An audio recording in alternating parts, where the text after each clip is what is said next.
ma ia fa malo sianga tau sile tangata whainga luenga uma ale malo ai meise teime tau tuai mo le malu o le atunu ia mata ata ma wha alo alo e wha tau ina foi fina ngalo wha alia ale mamalu o le atunu e alai pepa fesili ma le ngaru e wha tasi ai ma le mamalu lau tele o le nau ta inga ina e tuina atu se au nanga ma le lau fufonga fia ma le wha maoni e wha ma lia ina e so se tasi o le mamalu o le atunu ilona vave ma le lei ato toa ma o nei swinga uma e a mata mai ya oe wha ma ite swinga le lei Talofa ma le lau fufonga fia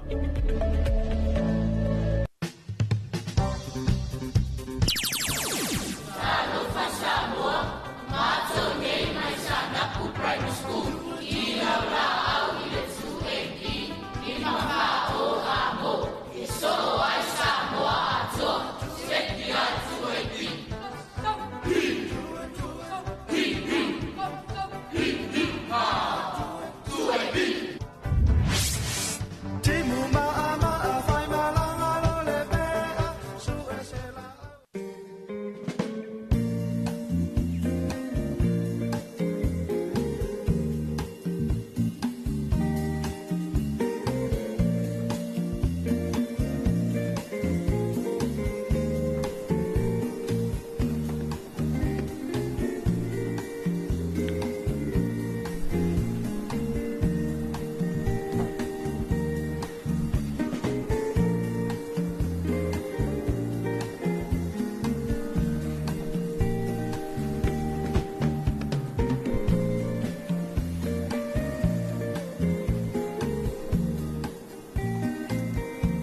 Talofa ma le lau fong fiafia I lo tātou wātunu ia I le nei fo I tū lao le tai au I le whaafunga mai ia me se fo I o le whaanga solonga ia o le tātou polkalame masani o le Talofa Samoa I le nei fo I tū lao le tai au ia me se ai ia wa matalia fo I le unanga masani ia a le si ufofonga o Samoa le lua api ia I le nei fo I vaenga o le tai au le amatanga o le nei vai aso ia le aso muli muli le nei o le nei masina I le whaafofonga alu tātou wātunu.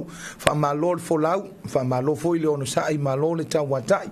Le nei wa tātou iai le si ui, ea ma le aso muli muli fo I o le nei masina, le masina lona tolu. Ea me se fo I o le whaanga so longo tiu te mawhaiva, pe I ona whaanga solo ai, ia ngā luenga ma tiu te matofi fo I, ua whapena ona whianga iai lo tātou wātunu. Whantalo whai whaafong mai o le atunu. Mata mai lava I ona taitai o e kālesia, taitai o nuu, ea mise o whioanga, ea ele ngatai foi, taitai o e kālesia, ea male ainga sālevi, o lo whapena ona whanono manu, tu watu talo sanga I le tua ia whapena ai, ona manuia le wholaunga ma le sāvalinga siu tātou watu nuu, ea ile nei foi vaenga o le masina, ea mise foi, o le wholaunga ma le sāvalinga siu tātou watu nuu, ile nei foi tausanga le nei wa tātou iai, ia ile whae unga foi o le nei masina le asu tolus ful ma le tasi le nei o mati, lua fe lua se ful ma le lima, me le wha maloa toi wha talofa toi le tātou porkalame masani, o le Talofa Samoa, e le ngata I le mamanu si o tātou wātunu o lo mafutu mai, I lungo le tātou wala leo, e me se foi o I le mamalu si o tātou wātunu o lo mwhai ona mai moa whaafufonga, I le tātou polkalame o le Talofa Samoa e ala I le amunanga masani a le tātou Zino app, e meisi o le tātou Facebook live, po le tātou Facebook page, ma le tātou YouTube channel, Talofa mo follow vātu la wala leo le si ufofonga, alo watu nuu le lua api mai penisula I mulinu nei.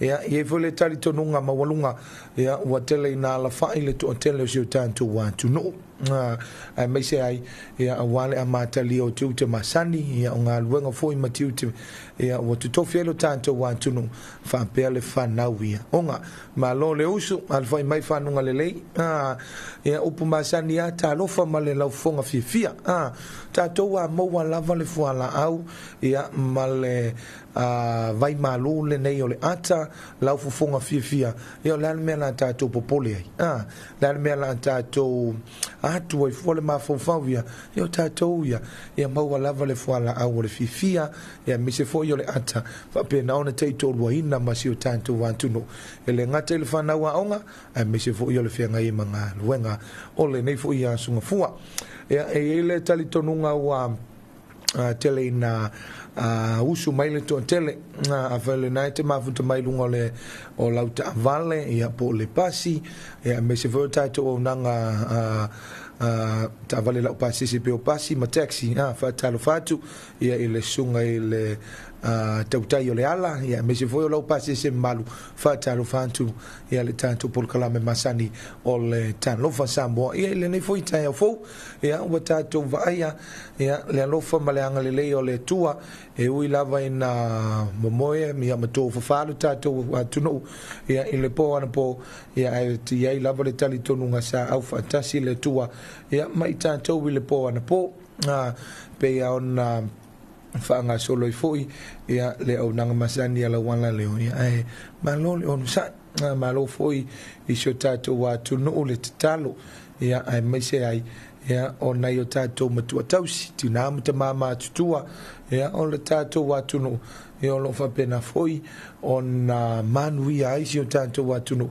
ia e ala ila o tu talo al fanga solo o tato por kalame ile nei tai au fa fonga le tato watuno ile to se fulma le 5 minute ile tu lai fitu fa fonga ile tato talo le tau mai le official va i tau fua ia fe au manga luenga ia o le nei foi asunga fua la to via tal fitu atatu telefon met vango telefon a for fitu e terina stop 10 por kalame masani fa vivianga musika so ve filoi taito lo ina male malo so tanto wa tuno ile amatanga fu yof el manga wenga ole nei va yaso e mai so le nei asunga fua ta le valu fa fonga le to fa salawina wa tatu telefon a for le valu por kalame masani o fama nyanga wa so fu ma so fa nau e me se fu yo lo fa anga e mo moli mo malo le antuno il fa anga so longa fa el manga wenga ole nei va yaso ia ma me se ai le tu la eiva ta walunga al tato por kalame e ala il tato telefon me le tio fa va malo ani sila wase wale sila fia ai le tato wa tuno ia mai al fa fia anga le nei ia ona fa fonga le le tato wa tuno i le tato talo le tau mai official va ai tau wa la wale sila fia o le tato wa tuno ia o tulanga foi o le afanga solo ai ia le talo le tau o le nei foi vaenga o le asunga fua fa fianga mai le foi pesel fa sao ma malisi ma le Samoa o la ofisili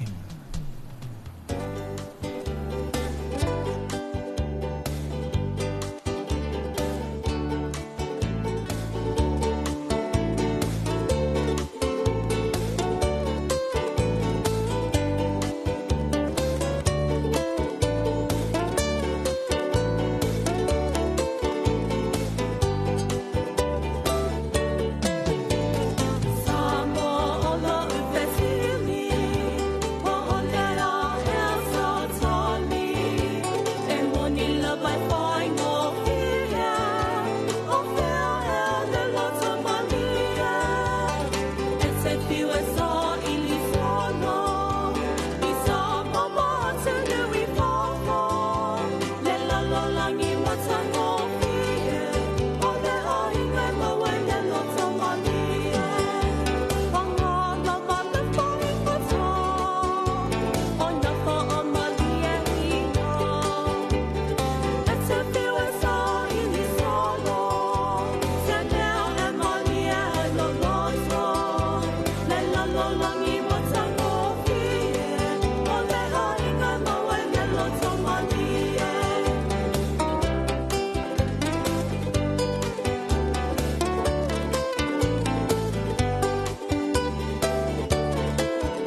Ni si o whawhiwhianga musika o le sui whenwhiloi o le nei fo I vaenga o le tai au le whaafonga le tātou wa tunu. Ai usi mai le whaafonga anga le tātou wa tunu I tala o le tau. Pe o na ripoti o mtu fantasia mai le official va I tau I pensula I mulinu nei.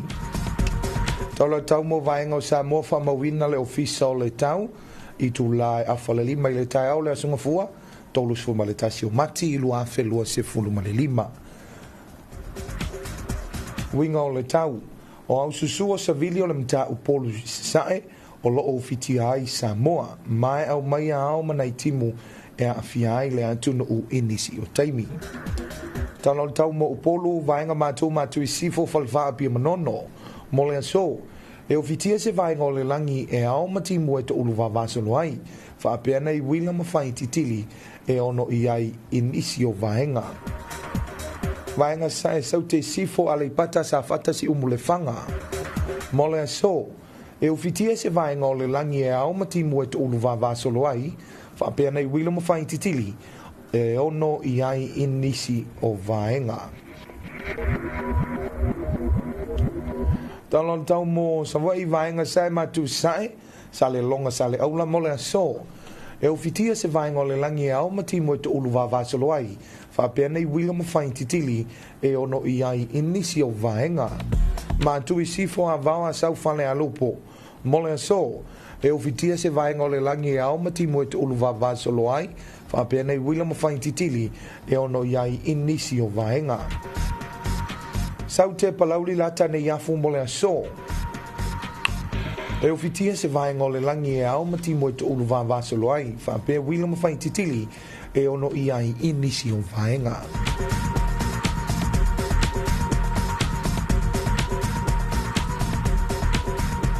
Talo tau mo ngā tei whale o Samoa, whamawina le I tūlai a whaleli mai le tai au le a songa fua.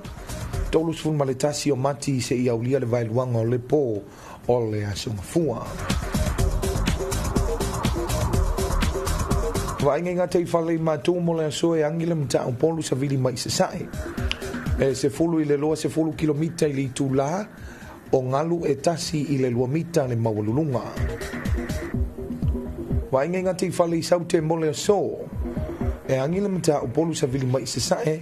E se fulu I le lua se fulu kilomita I le tūla o ngalu e tasi I le lua mita le mawalulunga.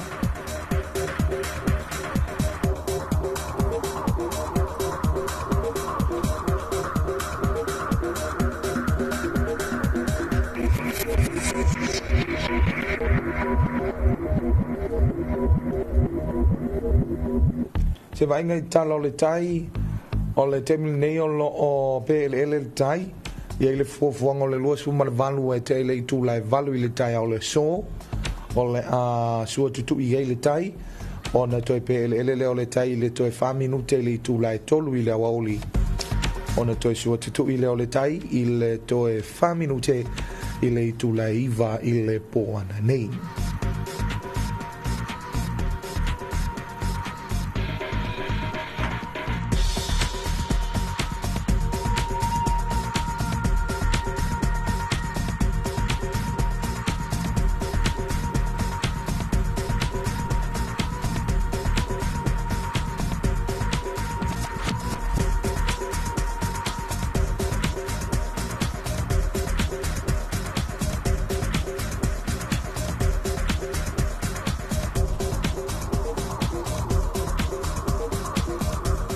Ia o le nā pei o na whaafonga le tātou wātunu ia tātou talo le tau ia pei o na riputia ma tū fantasia le ofisa o le vai tau I le I tū la ia e afo le lima I le tai au le so pei o na whaafonga ia ma mai mō mai elo tātou wātunu Talofa ia I le tū whai ia po le sunga foi ia mangele ia o lo mafuta mai ia I lunga o le tātou Facebook Live ia lo fa be mai talofa ma le lau fonga fifia ia talofa ia ma lo so fo manuia ia il lau singa mangele ia ile ni fo i vai ngole tai au ile fa fonga lo tanto wa tu no fe lava me lo e mafuta ma e maua mai ia tanto fa se longa e ala ile tanto Facebook Live fa talofa tu ia le tanto por kalame masani o le Talofa Samoa mo le silfia le mamalo jo tanto wa tu no ia tal tonu o le po ana po pe ona tuina mai ia le fasi silanga ma fasa longa mai le official va ai tau ile antuno ile tu la lua ile va veao ia pe ona tuina mai ai ia le fautuanga mo se tsunami o le mafui e tu salo na malosi ma le fitu tesi ma le tasi ile fua mafui e na fua mai o nga Samio Samoa ile tu la se full malvalu e ile tu la tasi ile aso tolu se full maletasi o mati lua fe lua se full malelima o lona lonoto e se full kilomita ile mamao e fitu se la uono se full maletolu kilomita i saute i sisifo o apia ia e pe ona sila fia lo tanto wa tunu ia o le fam telanga le na ia o le tulanga ile tsunami pe ona foto ai na mai ai official va ai tau ia pe ona ai ina ua to se 4 minute li tu la tolu ia il taiao la vole so ia pole va veao ia le na tu ina mai ai lo na fansi langa ia mai le official va ai tau ua fa le nga ina fautuanga mo se tsunami o le fautuanga mo tsunami sa tu ina tu mo Samoa ua fa le nga ina nei to e fa fufunga mai o le fautuanga mo se tsunami ua fa le nga ina nei ua saunga le mufoi le mamalu o le tantu wa tunu ioi pe ona sila fia no tantu wa tunu ia e ai le mafui e pe ona hali e mai le po ana po ia le alana iai ia tulanga na fa pole nai lo tantu wa tunu ai vi ia ma fa fitai lo tantu wa li faola ia me lo tantu wa tua ia ona ofa pena lava ona malu puipuia si o tanto wa tunu e oi lava ina tanto feangai ia manei vai fa peni ia ai vi ia fa tayalo tanto wa tua ia pe ona to e tafi esea le tulanga pe ona ia le tulang popole ia me se foi le atu vale si o tanto wa tunu ina itula i mai se fa lave lave ia mbose fa lave lave fa le natura ia vi ia fa tayalo tanto wali ia o lo manuia pe ona toitu ina mai ele fansi silanga ma le fansa una longa le na mai official vai tau ile le fa le ngai nai ia po le fa le ngai nai o le fautuanga pe ona mai momu ai mo le tsunami ia pe ona ia mele mo le toilanga ngol fa tai mal fa malo ile tato wa tu no ina no fatalo ia matapo ia foi faiva ia ma fa tau sanga ina foi langa ngol tua ia malu puipuia ia si o tato wa tunu ia le nei o tato ai a tato le ia o lo manuia lava le fo longa ma sa valinga a si o tato wa tunu ia le nei foi a taimi ia me se foi o le luta i o le tai ia o le fa tua ia fa tai ia ai tali tonu ai o le ulufale ia o le mamalo sentanto wa tunu i manu tapu ai ia ile asu sampa ia la so na nafi ia le nei pe ona manuia ai ia si o tato wa tunu a fa le na pe ona e maua ia le fansi silanga le na le tato official vai tau ia le nei woto tu ina tu ia ua fa le ngai na nei fautuanga mua ia la isenga lolo po le tsunami ia le na fua ia pe ona mai le fautuanga mai official vai tau ai ole nei woto 5 minute ua ona tale o le tu la fitu le fa fonga le tanto wa tunu ia malole al fa mai fa longa le lei tai au manuia a fa le na wa fa ma wa mai tanto fa se longa ia fa talo fa tu ia le tanto por clame masani o le Talofa Samoa va talo fa le to fa ia mai lo longa ma fu mai nai le moteli se la fai ia o le mafo ia lua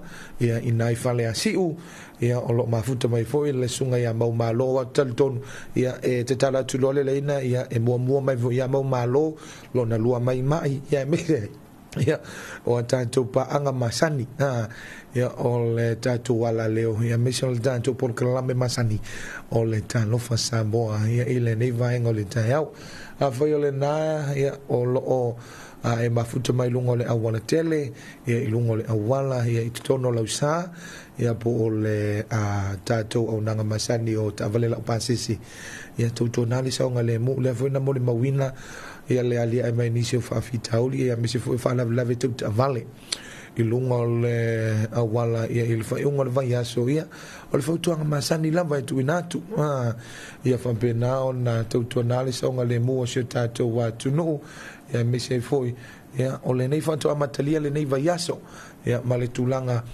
o le whaanga so longo tiu te masani a misi o onga ia ale nai whanau ia isi o tātou isi na whaafifianga o le nei tai au ia a mai a whaafonga leo le tātou wa tunu ia tātou Talofou pe on saunia matapinei na mtu whaatisia ele o vaenga o Talofou wa lau si ufonga o Samoa languina ia ele company supermarketi ia a mau isa le ufi Talofa tuai ile pulenga ma le au fingaruenga ia a mau ia o lo mfai na mafuta mai foi ia ile nei vaenga o le tai au ia walava le amatalia ia o tiu te mawhaiva ma le au nanga masani si o tātou wa tuno whaafifianga mai le kolisi o vai maunga ma le pese fia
Looking for the best ingredients to make your family meals extra special?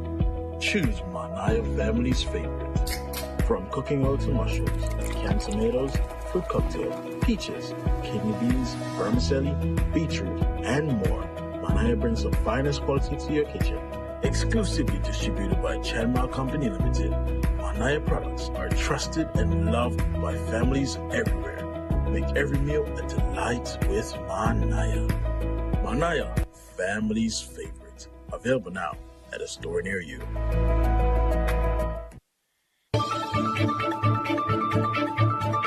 Whaafafonga I Talofa le tu'eipi I lunga o anala leo 5 wha o amo, wha mo tasi o fitu tesi male wha, iwa tasi tesi male tasi, male wha mo iwa lua tesi male tasi.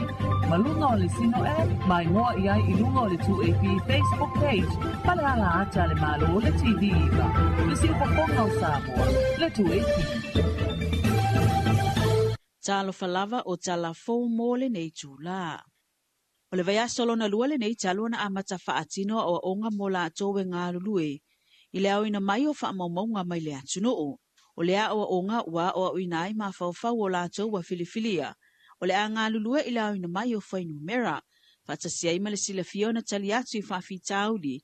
I le taimi e whenga iai mal ngā luenga. Na sauno le ofisa sila le ofisa no mera whaamawina. Leo tali e lua salani. E tele lava whaawhitauli e whenga ima le au whai ngā luenga. I le taimi e wha ngā solo ai le ngā luenga I tua. Ea e tele la fuilu I tau ngā luenga I le o atua o ali matamaitai I lau pai ngā luenga I no I tua. Mai sifoi o le pai ema le mamalu si le tātou waturo. Ea e le tūlanga e taimi e o tua I le o maua le avanoa. Ea e foi taimi. Ea o le winga mana sani lava foi o le tātou waturo. Ua le tāle whea unga ma tāle whea ngai ma taimi o le tangata. Ea o le peilea ua tau Fasea ai le tūlanga o ngā ruenga. Ia ai tāua fo I nei mawale avanoa. Ia te talo atua I le pai o le tātou atunu. Ia I le laulangolango. Ia malau fisoswani e tau ala le tuina mai o whamamonga au pitusili o na lelei. Au pitusili o na sao. Ia I le au whai ngā ruenga o le ampaiona anga I atu I tua. Ia I le nāmare laina le tūlanga o whainu mera. Ia malona tāua. Ia I le whai unga whai. Ia o whai unga whai me maisero tu whatsi o tai alam whaing whawai. Mō le manuia lau tele o le atunu. E le ngatai na manuia ai ia I tūlanga o whatino ngā le malo ia nā tina I whatino. Ia o tātou pa anga fo ia pe ona mō li mawina le angai mai. Ia mese fo ilo tangata taito tasi. Ia mese lava I tātou community. Ia o fuafuanga ma so se fuafuanga I whatino le malo ma tātou pa anga. Ia o le whamoe moe, ina ia manuia tangata, o whiao iei tangata. Ia o le tele o tangata o lo ia inga, nuu, ia meiso I tū malo, ia meiso I se tātou atunu. O le whamoe moe au tūlina, ia o le nei ngā luenga. Ia meiso o le tā ua o whai numero, ina ia mawhaiona sao ato tua, ia le tūlanga o whai whai, ia mō le manuia o tangata. E silia ma le fitu se fulu I la atou o lo awaile neia o onga, o lo whaatino ina le ofiso numera whaamawina, Ia mautinoa e sao ato atoa le whaatinonga le ngā luenga. Ia mautinoa e sao ato atoa fo I whaai unga le mālo o loo whaalangolango I le ofisa o numera whaamawina. O le naunauta inga le ofisa o whai ngā pālota. Ia awane ia ise le restala le ngā luenga o lo whaanga solo le taiminei. Mō le tātou lo la pālota fau. O se whaafitauri sa matauina le taamisanga mua le nei ngā luenga le tausanga na te nei. E le whaatawa ina o tātou tangata le tau mwhai atu le ofisa. Ai pe tai e onga whaasalanga le etusa ma le lua whetala pe a whai e te le restala. Na tā ua le komisino whai ngā pālota, tu e filolo Alexander John Stanley. Ia lai ka kānare ofisa pusa pe umarkai masanga longo rule umai le whai ungo yuli. A lai ka kānare ofisa ngai mo kāka le skara se yo e a setema i aso e kaunga. Foi ka punge ka ko lola fa tu la fono la so to se fu lo se tema tu sai mal tu la fono le termine tu puni alo e lola e ka punge lo ka ko lola e le kon pan ko le skala saka ai o le no foi le va tu le ma ke le skala tanga tai a to le fultas a ma ka kunge ka ula so o le fainga palo ka to sanga fo pe a le so la mal malos e a ko ilanga lu fultas Taim whenga le skala keimi ke. E whako a whiki la longa suafa i lunga naso longa aswhana. E whenga ki ngā umai mea le skala. E whako a whiki, lai lunga lo suafa i lunga le mako system la ye. E whako a whiki i lunga le lola lo suafa. I le aso konga longa aswhana. E lima sfutasi tu malo lea o lo to e whaanga solo i aile ngā luenga le ofisa. O le taamile sanga lona lua. O le ngā luenga e tuli loa umale se lau se fulfitu afe lua se lau lua lima tingata. E anga vaa e pālota le tausanga fau. Ai peitai e o mai lea so lua se fulfitu le masina le neomati. E na o le fasa fulfitu afe se lau lua se fulu i la tou. Ua faa mawina ua mai a ona restala. Ua faa mawina foi. E to ala iti lava i la tou lo faa ngaina le au nanga i lunga o penga ta whailanga le ofisa o pālota. E resi tala mai ai la tou lo lala i atu no mamao. Fa pea foi manisi i Samoa nei. O lo fia faa ngaina le au nanga. Ua faa mawina e na o le afe se laulua valu ua restala mai ai. I lea au nanga i lunga o penga ta whailangi o Samoa lo pito i toa te lea i tangata e faa ngaina. E afe ma le valu i se fulu faa. So o atuai New Zealand e se fulu maleiva. Au se talia e se fulu malelua. Amerika e tolu. Filipaina, Amerika Samoa mafiti e tailua. Japani, Saina, Italia ma Solomona. E na o le taito o tasi tangata ua restala mai ai. O lea whai numera e afe se laulua se fulu valu. E na o le lima se lauono se fulu tasi wa mai ale whaatinonga o lato o restala. E lima se lauono se fulu fitu. E yeini se o vaianga titau na wha mai a uma. E pei o le pui o le ata. O le whai o le alofi lima. Patasiai ma pepa o lo tutoe e mana o mia atu le ofisa. O le whautuanga le komisina e tāua lo restala ma ia e pālota o lo leo lea i le atina eina o le malo Samoa. O le toi alia e mai o le whaafitau le o le tango fia o whala au whaasaina e pe o le marijuana. E matua le whaatangaina lava i so o se tase me langa atu i ngā luenga whaavai taimi. E na te tango fia pe umia. A o iai lunga o ngā luenga pe malo lo fo i le whale. E aini se reporti o atu le so upa Samoa New Zealand. Le se sunga tō masipeni, wa reporti atu aini se o vaenga o yaini si wa afia, i le tango fia o whala au whaasaina. I lungo le apia fōringa po le Facebook page le so upu o le RSE New Zealand, wa toe au mai iai whaamanatu le so upa Samoa ngā luenga whaavai taimi. Na ia toe whaamanatu ai, whaapea, la tō umalo o saune malanga atu i New Zealand, ona wa amatau na toi alia e maile sori tu la fono le nei le marijuana, inisia reporti mai ka mupani o lo ngā lulu ai o tātou tangata. E lua vaenga po o Teams ua mau mai ai nei reporti. O lo ta ua fo i le so upula na se singa whata amilo i New Zealand ka mupani uma o lo ngā lulu ai o tātou tangata. Sa ia tu alalo ai fono tanga ma se singa. E whaasai na ile marijuana, i le taimi a toa a o iai New Zealand. O le onga o nei so tu la fono. E fale pui pui ai pe a whai e mō lia e leo leo. Mai toi ma waile avanoa mo Samoa. Ai mai sole taulenga ino Samoa i kamupani. A whai ua maua i reporti se tasi le tango fio le marijuana. O le aiai se tuutuunga toi whaafo i Samoa. Po le talo sanga pea i le kampani. Ina ia wha uma le leile kone karate. Ona whaato ato e whaafo i mai ai le Samoa. Ai le tau fia ai le modia i leo leo New Zealand. Ma e ono o le whaasala tupe pe whale pui pui. Ma ono ma i mawai a vanoa, whaatasi ai ma leleto e maua ni visa talo sanga, mo oe malau a inga lilu manai. O le whaasalanga lava le tātou ofiso ngā luenga whaavai taimi Samoa nei, e le mawhai o na toi maua se si a vanoa e tu inatu i Pol Kalame o ngā luenga whaavai taimi lilu manai. O tala mai le Pasifika, tala mai Vanuatu ua sila le malo Vanuatu e una ia sikola sipi e tutongi ai le malo e whaatosi nai whanau. Whaafo mai. Wa matawina le malo wa amatau na tau le aini se ngā lulua i le ato mai. Ai wa matawina le te lo wha mai wa pipisi te tonu o Vanuatu. E tasi le fo mai wa ngalue nei mo le sidia i le afe tangata i le aso e anga i atu i le whale mai. Wa manatu ai le malo wa te tau loa o na sila i se whaingai whaato sina i whana wa o ngale nei vaitau. E avele mata upu tau whaafo mai. Wa e ono iai whaafi tau li e ono tūla i mai. Pe a whai e le whaia se fofo i le nei mata upu. E eini so le atunu ua whaasia i le tuwai o ngai o ia fo mai. Ua ai o na nofo i le whare mai. Ai o nisi ua le tali tonu i talavai o lo otu siatu le fo mai. Whai mai ua fiu e inu e le manu ai. O le o ngā tutonu le tausanga le neule a matayona sila vanuatu le whainga o le whaia o amino skursipi e a o ngai wha a fōmai ma lo iaile nau ta inga ta lusia ai toa tele ni whanau e fia avea wha a fōmai ma la tau ngā luenga le lumanai. Tala mai Solomona le isi atunu o le Pasifika e toa tele o na tangata e ngā lulue wha avaitaimi au se talia ma New Zealand. Wala ale malo Solomona e tau fiofi pelo la tau wavanoa. E ala i le mawhai e se tangata o lo tangofia le aisa ma le marijuana o na sao atu i ngā luenga wha avaitaimi New Zealand ma au se talia. E se lia ma le 5 i la tau. Na maua i masini wha apito e su e na ifa la au wha saina. Wa le mawhai o na malanga i au se talia. O na ua wha maonia le haafia e wha la au wha saina. E le aisa tau valea o Solomona e maua mai New Zealand ma au se talia. E matua lango ina e Paul Kalame o ngā luenga wha avaitaimi o na ua whesoso ani tele i tangata e vai vaita mau a ingo le atunuu. Talafona, manu e tele whi au mga luenga o le ne yaso.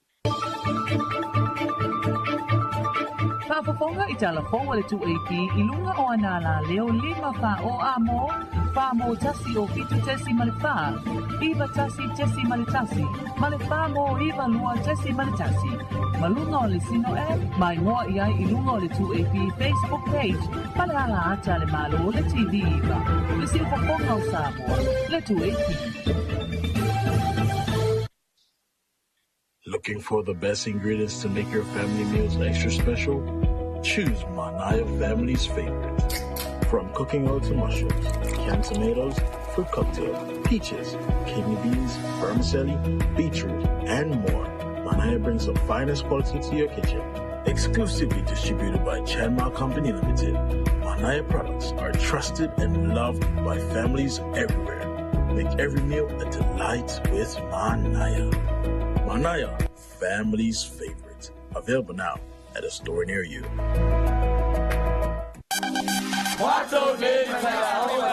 Secondary school, 60 out to a beat.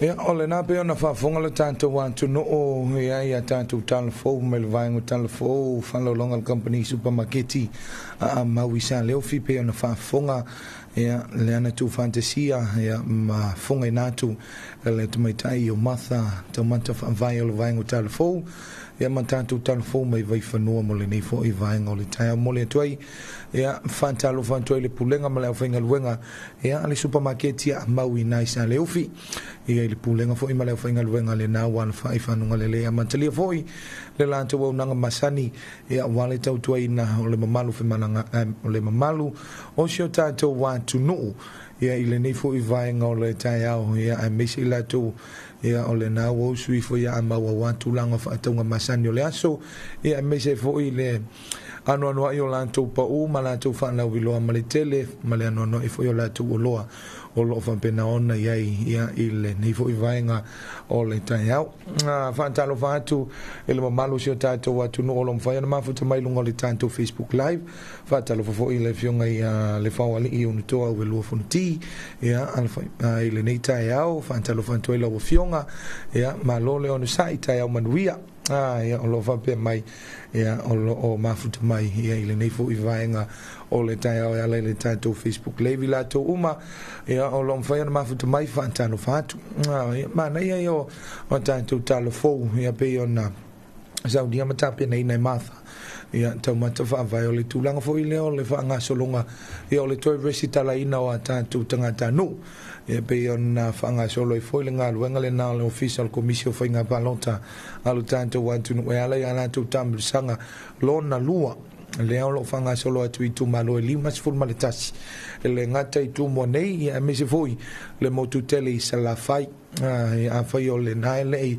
fanta no ina ia pele fai foi le resitala ile to resitala ina ia tatou lola palo ta fo le leile asia si foi vaenga le na wa fanga solo i foi ia le to resitala ina ia me se foi o ofisa ia o komisio fainga palota ia i tu malo ia me se foi vaenga ia wa le foi te tala la to ofisa au tu i nei mulino ia mai le tu la valu ia il po anani pe tal tono le fitu e po le valu le tapuni ai le official commission fainga palo te molinu ia na te le la volete mi ma fai ona fanta no inai ia le tato resitala ia asia si mai ai ia i me ane wa tapunia ia le tato to resitala ina le malo jo tato wa tunu ia ona mo walo le tato bi le vainga foile ia o toni le sala ia matatu tatu tele mana o vainga fa pena mantua o le mautau ave lava ia le tato official fainga palota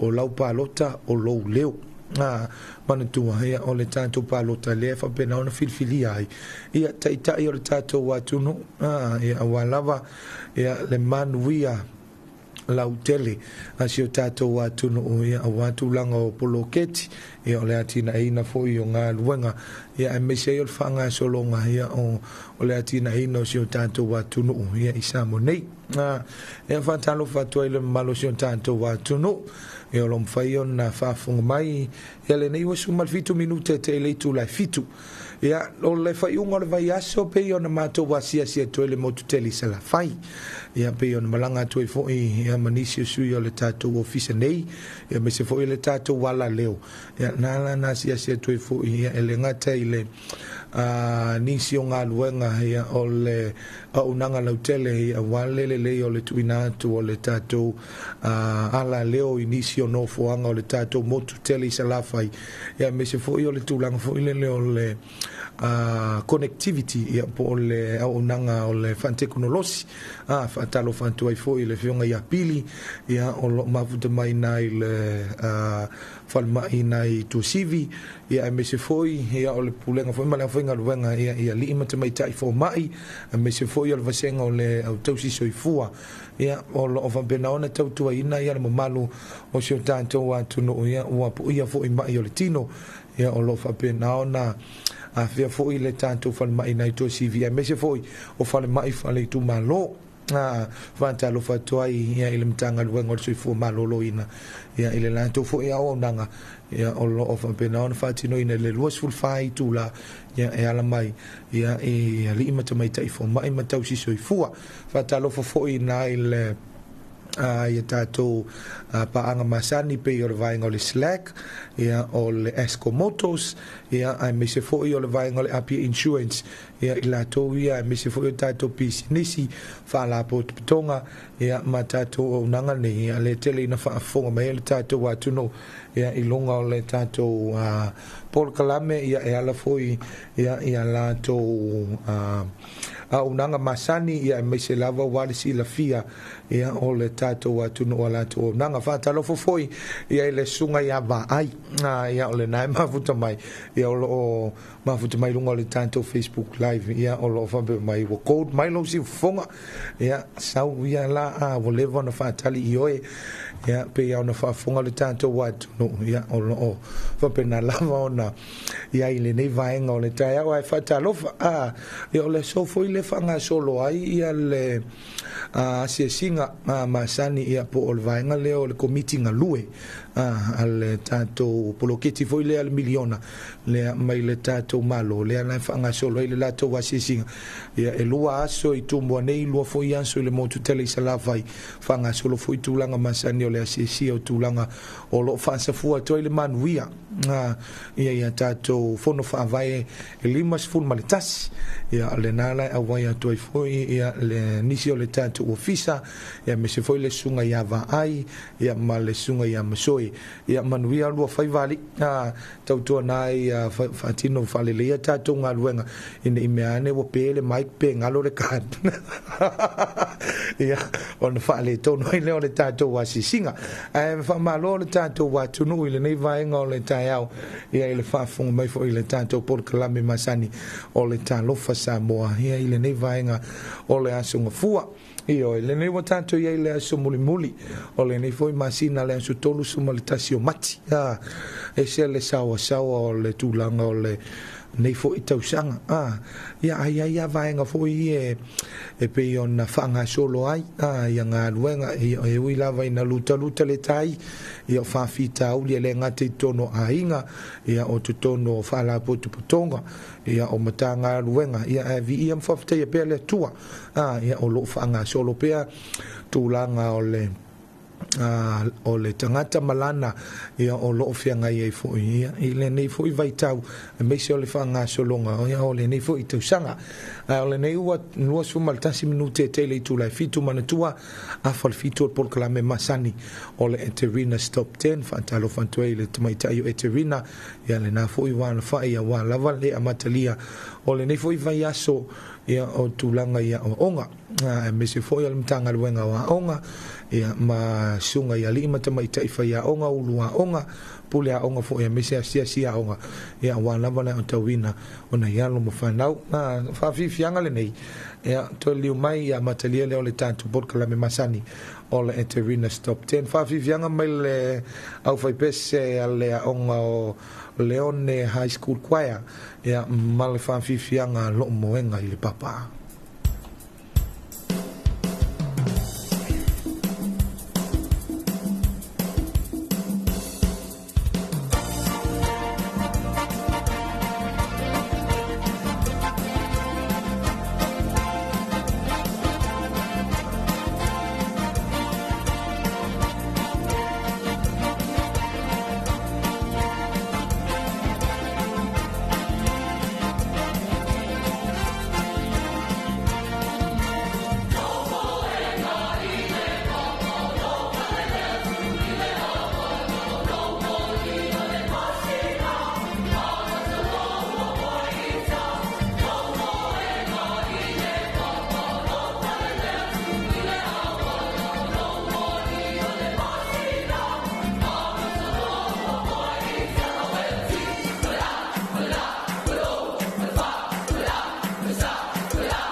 Talofa lava wa uvania toloa malo to fa fonga mai nei ile siu fonga Samoa le 2AP le 5 fa o nei mulinu.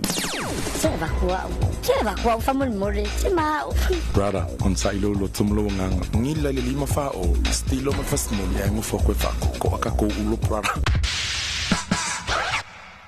The Samoa Public Service Commission presents to you Talofa with a Smile. The Talofa with a Smile campaign aims to lift customer service to world-class standards by providing prompt and attentive support that is ethical and culturally acceptable. Customer service is critical for improving public image, reinforcing our values, strengthening our work culture, generating customer feedback, and strengthening loyalty and trust. It is about enhancing customer experience by building trust and loyalty via politely greeting with a smile and competently addressing all matters raised. Talofa with a Smile also encompasses public feedback through surveys as well as interactive engagement activity. By improving our customer service, we are able to create a public service that fosters a healthy work environment that is efficient and effective.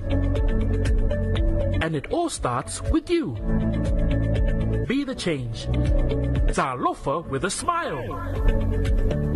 Nisi o tātou whanwhiwhianga ia e mese fōi o tātou whasalonga whanpisi nisi ia ile ni fōi vaenga o le tai au ile whafonga lo tātou antuno o le ni wāwhotonu le tu lai fitu o le tātou polkalame o le Eterina Stop 10 to mua le tātou Eterina ia le whanwhiwhianga le nei mai lau whaipese o le Atomic Kittens Malepese Whole Again.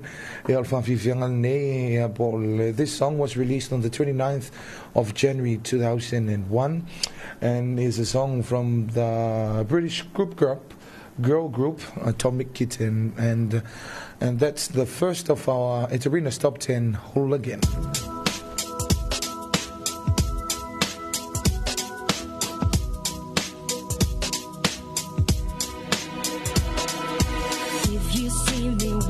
Down the street, staring at the sky, dragging my 2 feet. You just passed me by. It still makes me cry, but you can make me whole again.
That was Whole Again from Tommy Kitten by the British group Girls. Next on our Eterina is the song from Celine Dion, I'm Alive.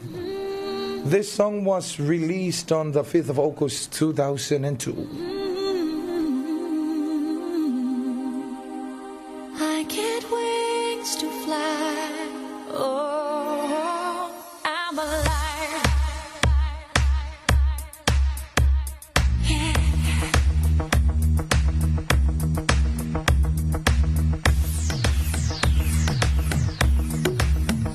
When you call on me, when I hear you breathe, I get wings to fly. I feel that I'm alive. When you look at me, I can touch the sky. I know that I'm alive.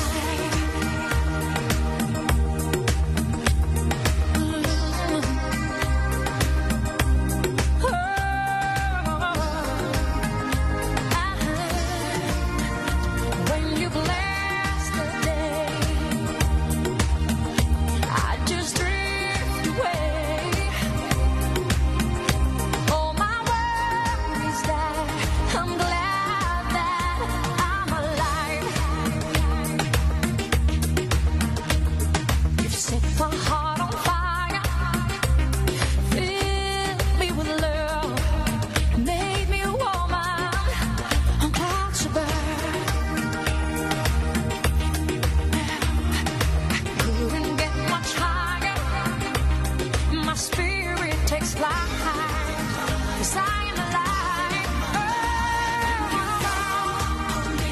When you call on me, when I hear you breathe, I get wings to fly. I feel that I'm alive. I am alive. When you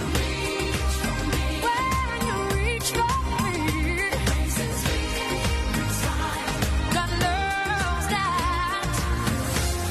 that I'll be the one standing by through good and through trying times. And it's only begun. I can't wait for the rest of my life. When you call on me, when you call on me, when you reach for me, when you reach for me, I get wings to fly. I feel that when you bless the day, I just drift away.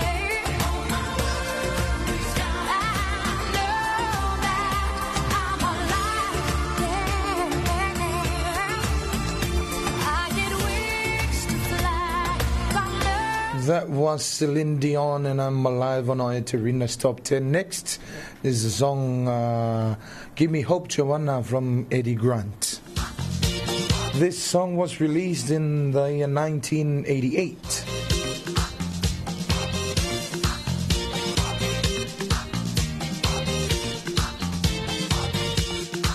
Well, Joanna, she runs a country. She runs in Durban and the Transvaal. She makes a few of her people happy. Oh, she don't care about the rest at all. She's got a system they call apartheid. It keeps a brother in a subjection.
That was Eddie Grant with Give Me Hope, Joanna. Next on our Eterina's Top 10, a song by Bill Withers with Lean On Me.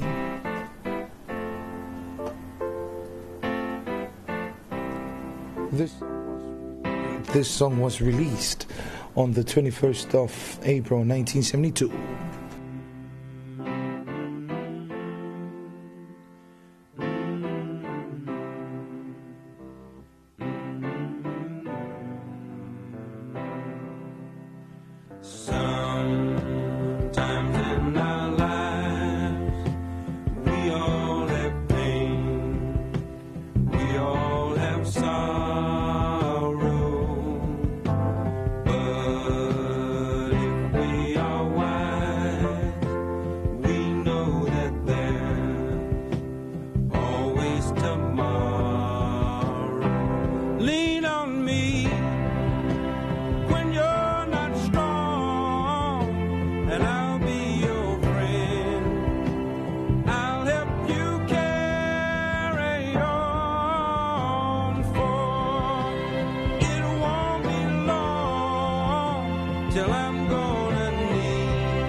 That was Bill Withers with Lean On Me on Eterina's Top 10.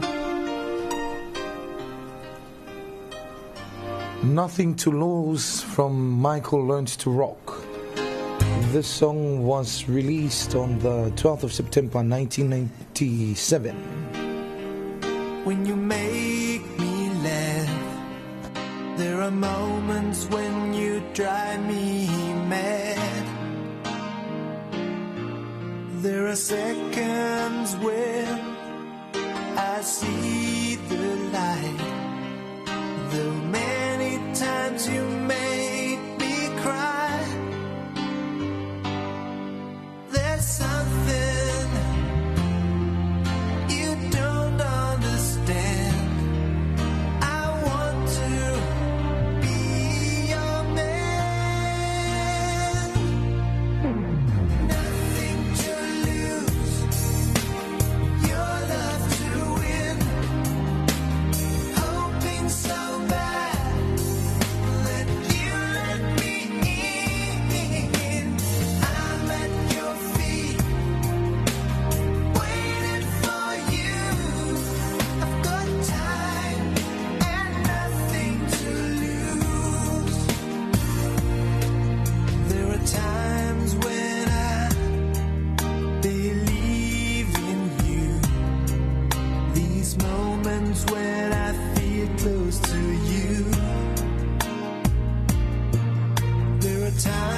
times I think that I am yours. Though many times I feel unsure. There's something you don't understand. I want to be your man. Nothing to lose, your love to win. Hoping so bad that you let me in. I'm at your feet, waiting for you. I've got time and nothing to lose. I'll always be around you. Keep an eye on you. Always keep an eye on you. 'Cause my patience is strong and I won't let you run. Are the only one. You are the only one. Nothing to lose, your love to win. Hoping so bad. That was Michael Learns to Rock and Nothing to Lose. Next on our Arena's Top 10, a song from Swedish pop group ABBA and I Do, I Do. This song was released on April 1975.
That was I Do from the Swedish pop group ABBA on our Arena's Top 10 with the song I Do. I'm All Out of Love from Erzebly. It's a song from a British and Australian duo, Soft Rock and Erzebly, and it was released February on the 7th, 1980s. I'm lying alone with my head on the phone, thinking of you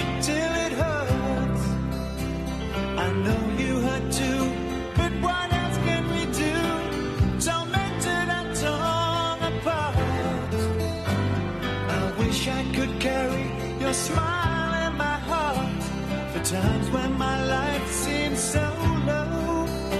It would make me believe what tomorrow could bring when today doesn't really know. Doesn't really know. I'm all out of love. I'm so lost without you. I know you were right, believing for so long. I'm all out of love. What am I without you? I can't be too late to say that I was so wrong.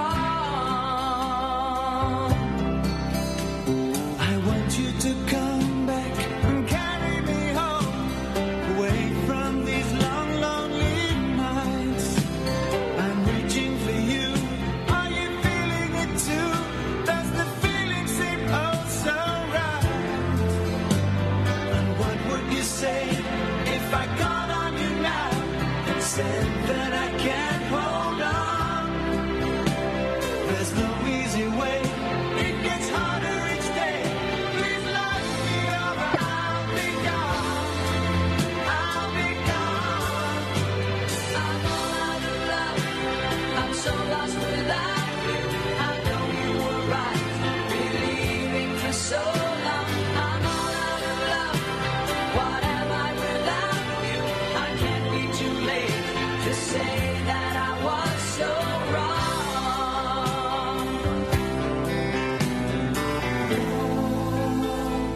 What do you think now? What are you thinking of? What do you think now? What are you thinking of? That was Air Supply and All Out of Love on our Eterina's Top 10. Next is a song from the group band Carpenters and Top of the World. This song was released on September 17th, the year 1973.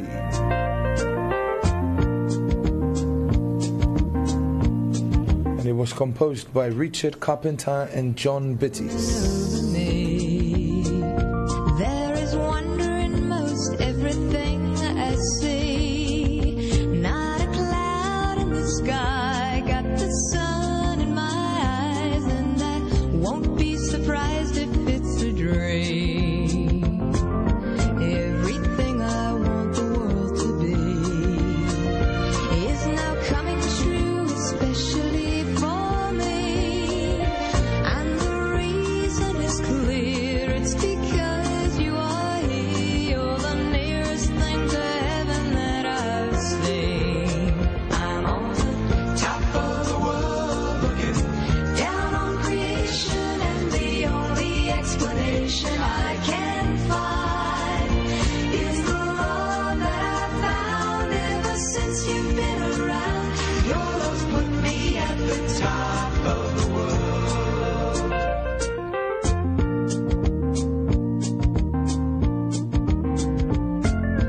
Something in the wind has learned my name, and it's telling me that things are not the same. In the leaves on the trees and the touch of the breeze, there's a pleasing sense of happiness for me. There is only one wish on my mind. When this day is through, I hope that I will find that tomorrow will be just the same for you and me. All I need will be mine if you are here. I'm on the top of the world, looking down on creation, and the only explanation I can find is the love that I've found ever since you've been around. Your love's put me at the top of the world. I'm on the top of the world. That was Carpenters and Top of the World on Eterina's Top 10. And to wrap up on Eterina's, a song from Sir Elton John and Sacrifice. This song was released on the 23rd of October 1989. A big good morning to Anna Vanfido and Lino and Richie from Taufusi. When things go wrong, when the scent of her lingers and temptation strong, into the boundary of each married man, sweet deceit comes calling, and negativity lies. Cold, cold heart, hard done by you. Some things look better, baby, just passing through. And it's no sacrifice, just a simple word. It's two hearts living in two separate worlds. But it's no sacrifice, no sacrifice. It's no sacrifice at all.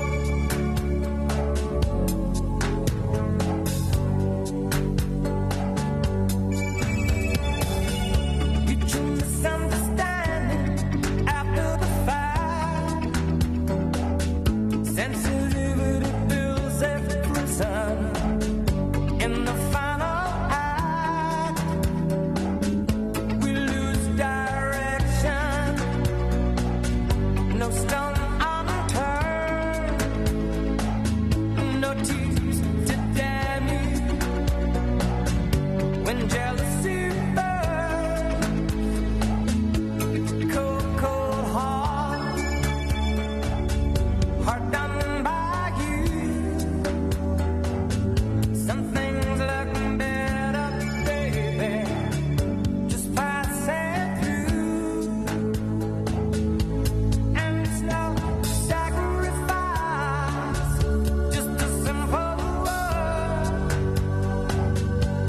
It's two hearts living in two separate worlds. But it's no sacrifice, no sacrifice. It's no sacrifice at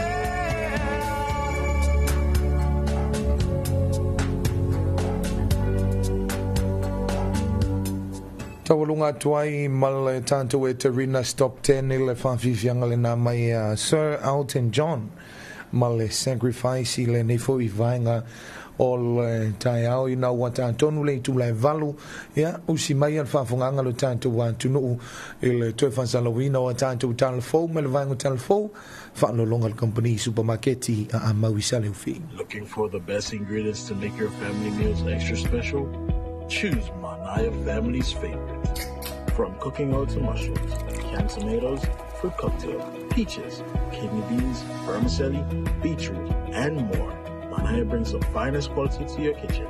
Exclusively distributed by Chanmal Company Limited, Manaya products are trusted and loved by families everywhere. Make every meal a delight with Manaya. Manaya, Family's Favorite. Available now at a store near you.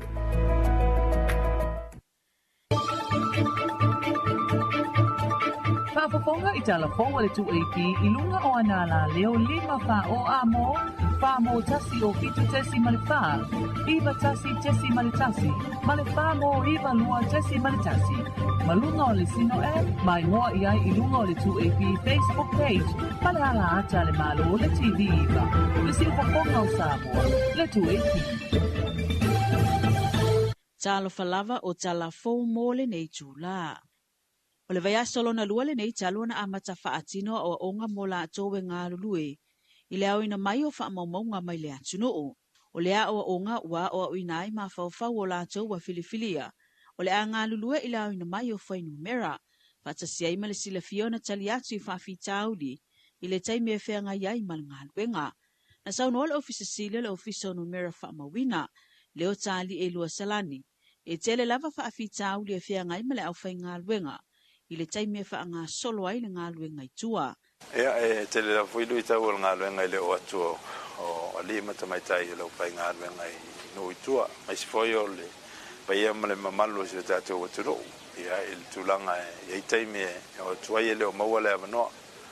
Ia e foi taimi. Ia o le winga mana sani lava foi o le tātou waturo. Ua le tala whea unga ma tala whea ngai ma taimi o le tangata. Ia o na peilea ua tau whaasea ai le tūlanga o ngā ruenga. Ia ai tāua fo i nei mawale avanoa. Ia e te talo atua i le pai o le tātou atunu.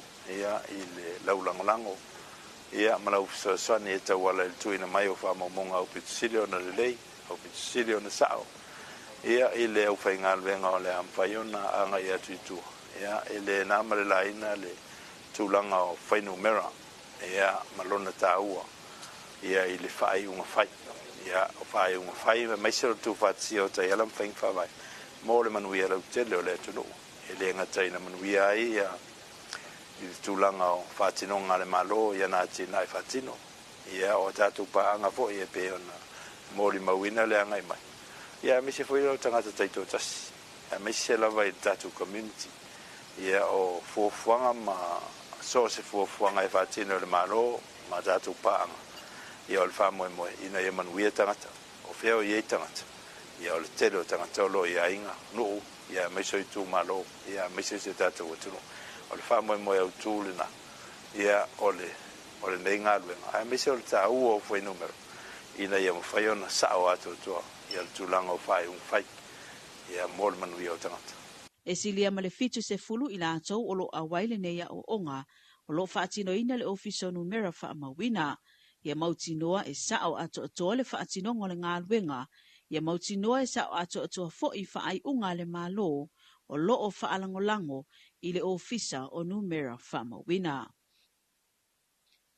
O le naunauta inga le ofisa o whai ngā pālota, ia awane ia ise le restala le ngā luenga o lo whaanga solo le taiminei, mō le tātou lo la pālota fau.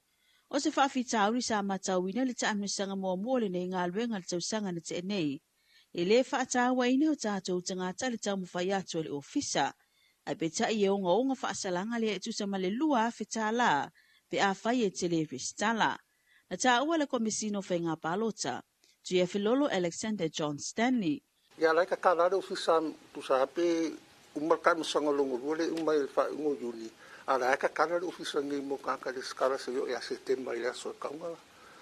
Foi kapunge ka kolola fa tu la fono la soto se fulo se tema tu sai mal tu la fono le termine tu puni alo e lola e kapunge lo ka kolola e le kon fan ko le skala saka ai o levo no foi le va tu le ma ke le skala tanga tai a to le fultas a maka kunge ka ula so o le fainga palo ka to sanga fo pe a le so la mal malos e a ko ilanga lu fulkas I'm thinking this color came again. If I got a fiki la longa swafa lunga la so longa sfana. If I'm fucking on this color. Yeah, if I got a fiki la lunga lo swafa lunga mako system la ye. If I got a fiki lunga lo swafa. Ile aso ko ngalo sfana. E lima sfutasi tu malo le o lo to e whaanga solo ia ile ngā luenga le ofisa. O le taamilisanga lona lua. O le ngā luenga e tuli loa umale se lau se fulfitu afe lua se lau rua lima tingata e anga vaa e pālota le tausanga fau. Ai pe tai e o mai le aso lua se fulfitu le masina le neo mati e na ole fasa fulfitu afe se lau lua se fulu ila tou ua faa mawina ua mai a ona restala. Ua faa mawina foi e to ala iti lava ila tou lo faa ngaina le au nanga ilunga o penga tawhailangi le ofiso pālota. E resi tala mai ai ila tou lo lala ia tuno mamao whapea fo'i manisi sa mo nei, o loo fia whaongaina lea o nanga, ua wha mawina e na o le afe se laulua valu ua restala mai ai. I lea au nanga i lunga o penga ta whailangi o sa molo o pito i toa te lea i tangata e whaongaina, e afe ma le valu i se fulu wha, so o atuai New Zealand e se fulu ma le iwa, au se talia e se fulu ma le lua, Amerika e tolu, Filipaina, Amerika Samoa ma fiti e tailua, Japani, Saina, Italia ma Solomona, e na ole tai to atasi tangata ua restala mai ai. O lea whai numera e awha se laulua sifuluvalu, E nā o le 5.7 ua mai a le whaatinonga o lātou Restala. E 5.7 e iai nisi o vaenga titau na whaamai a uma e pei o le pui o le ata o le whai o le alofi 5 ma tasiai ma pepa o lo tutoe e mana o mia atu le ofisa. O le whautuanga le komisina e tāua lo Restala ma ia e pālota o lo leo lea i le atina eina o le malo Samoa. O le toi alia e mai o le whaafitau le o le tango fia o whala au whaasaina e pe o le marijuana. E matua le whaatangaina lava i so o se tase me langa atu i ngā luenga whaavai taimi. E na te tango fia pe umia. A o iai lunga o ngā luenga pe malo lo fo i le whale. E iai ni se reporti o atu le so upa Samoa New Zealand. Le se sunga tō masipeni. Wa reporti atu ai ni se o vaenga o iai ni si wa afia. I le tango fia o whala au whaasaina. I lungo le apia fōlinga po le Facebook page le so upu o le RSE New Zealand. Wa toe au mai iai whaamanatu le so upu Samoa ngā luenga whaavai taimi. Na ia toe whaamanatu ai, whaapea. La tō umalo o saune malanga atu i New Zealand. O na ua amata na toe alia e maile sori tū la fono le nei o le marijuana. I nisi reporti mai ka mupani o lo ngā lulu ai o tātou tangata. E lua vaenga po o Teams ua maua mai ai nei reporti. O lo ta ua fo i le so upu lana se singa whaata amilo i New Zealand ka mupani umolo ngā lulu ai o tātou tangata. Sa ia tu alalo ai fono tanga maa se singa. E whaasai na ile marijuana. I le taimi a toa a o iai New Zealand. O le onga o neso tu la fono. E fale pui pui ai pe a whai e mō lia e leo leo. Mai toi ma waile a vanoa mō Samoa. Ai mai sole tauleanga ino Samoa i ka mupani. A whai ua maua i reporti se tasi le tango fio le marijuana. O le aiai se tuunga toi whaafo i Samoa. Po le talo sanga pea i le kampani. Ina ia wha uma le leile kone karate. O na wha atu atu e whaafo i mai ai le Samoa. Ai le tau fia ai le mōdia e leo leo New Zealand. Ma e ono o i le whaasala tupe pe whale pui pui. Ma ono ma i mawai a vanoa. Whaatasi ai ma le leto e maua ni visa talo sanga. Mo o e malau a inga le lumanai. O le whaasalanga lava le tātou ofiso ngā luenga whaavai taimi Samoa nei. E le mawhai o na toi maua se si a vanoa e tu inatu. I Pol Kalame o ngā luenga whaavai taimi le lumanai. O tala mai le Pasifika. Tala mai Vanuatu ua sila le malo Vanuatu e una ia sikola sipi e tutongi ai le malo e whaatosi nai whanau, whaafo mai. Ua matauina le malo wa amatau na tau le aini se ngā lulua i le ato mai. Ai ua matauina le te lo wha mai wa pipisi te tonu o Vanuatu. E tasi le fo mai wa ngalue nei mo le sidia i le afe tangata i le aso e anga i atu i le whale mai. Ua manatu ai le malo ua te tau loa o na sila i se whaingai whaatosi nai whanau wa onga le nei vaitau. E avele mata upu tau whaafo mai. Wa e ono iai whaafi tau li e ono tūla i mai. Pe a whai e le whaia se fofo i le nei mata upu. E eini so le atunu ua whaasea i le tuwai o ngai o ia fo mai. Ua ai o na nofo i le whare mai. Ai o nisi ua le tali tonu i talavai o lo otu siatu le fo mai. Whai mai ua fiu e inu e le manui ai. O le o ngā tutonu o le tausanga le nei o le a matai o na sila Vanuatu i le awhainga. O le whaia o Amanos Korsipi e a o ngai whaafo mai, ma lo iai le nau ta inga, ta lo sia ai toa tele ni whanau e fia avea whaafo mai, ma la tau ngā luenga le lumanai. Tala mai Solomona le isi atunu o le Pasifika e toa tele o na tangata e ngā lulue whaavai taimi au se talia ma New Zealand.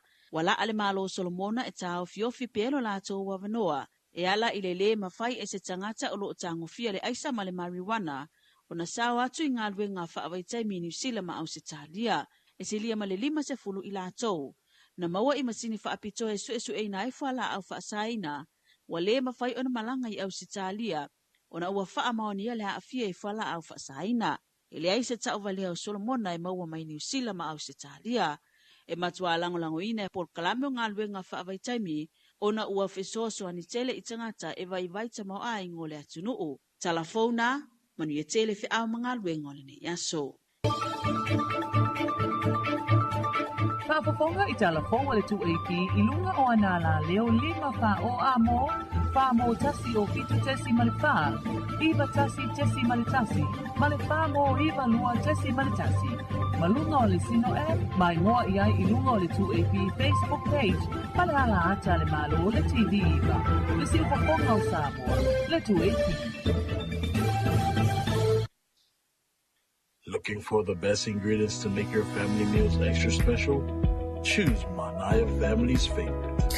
From cooking oil to mushrooms, canned tomatoes, fruit cocktail, peaches, kidney beans, vermicelli, beetroot, and more. Manaya brings the finest quality to your kitchen. Exclusively distributed by Chanmao Company Limited, Manaya products are trusted and loved by families everywhere. Make every meal a delight with Manaya. Manaya, family's favorite. Available now at a store near you.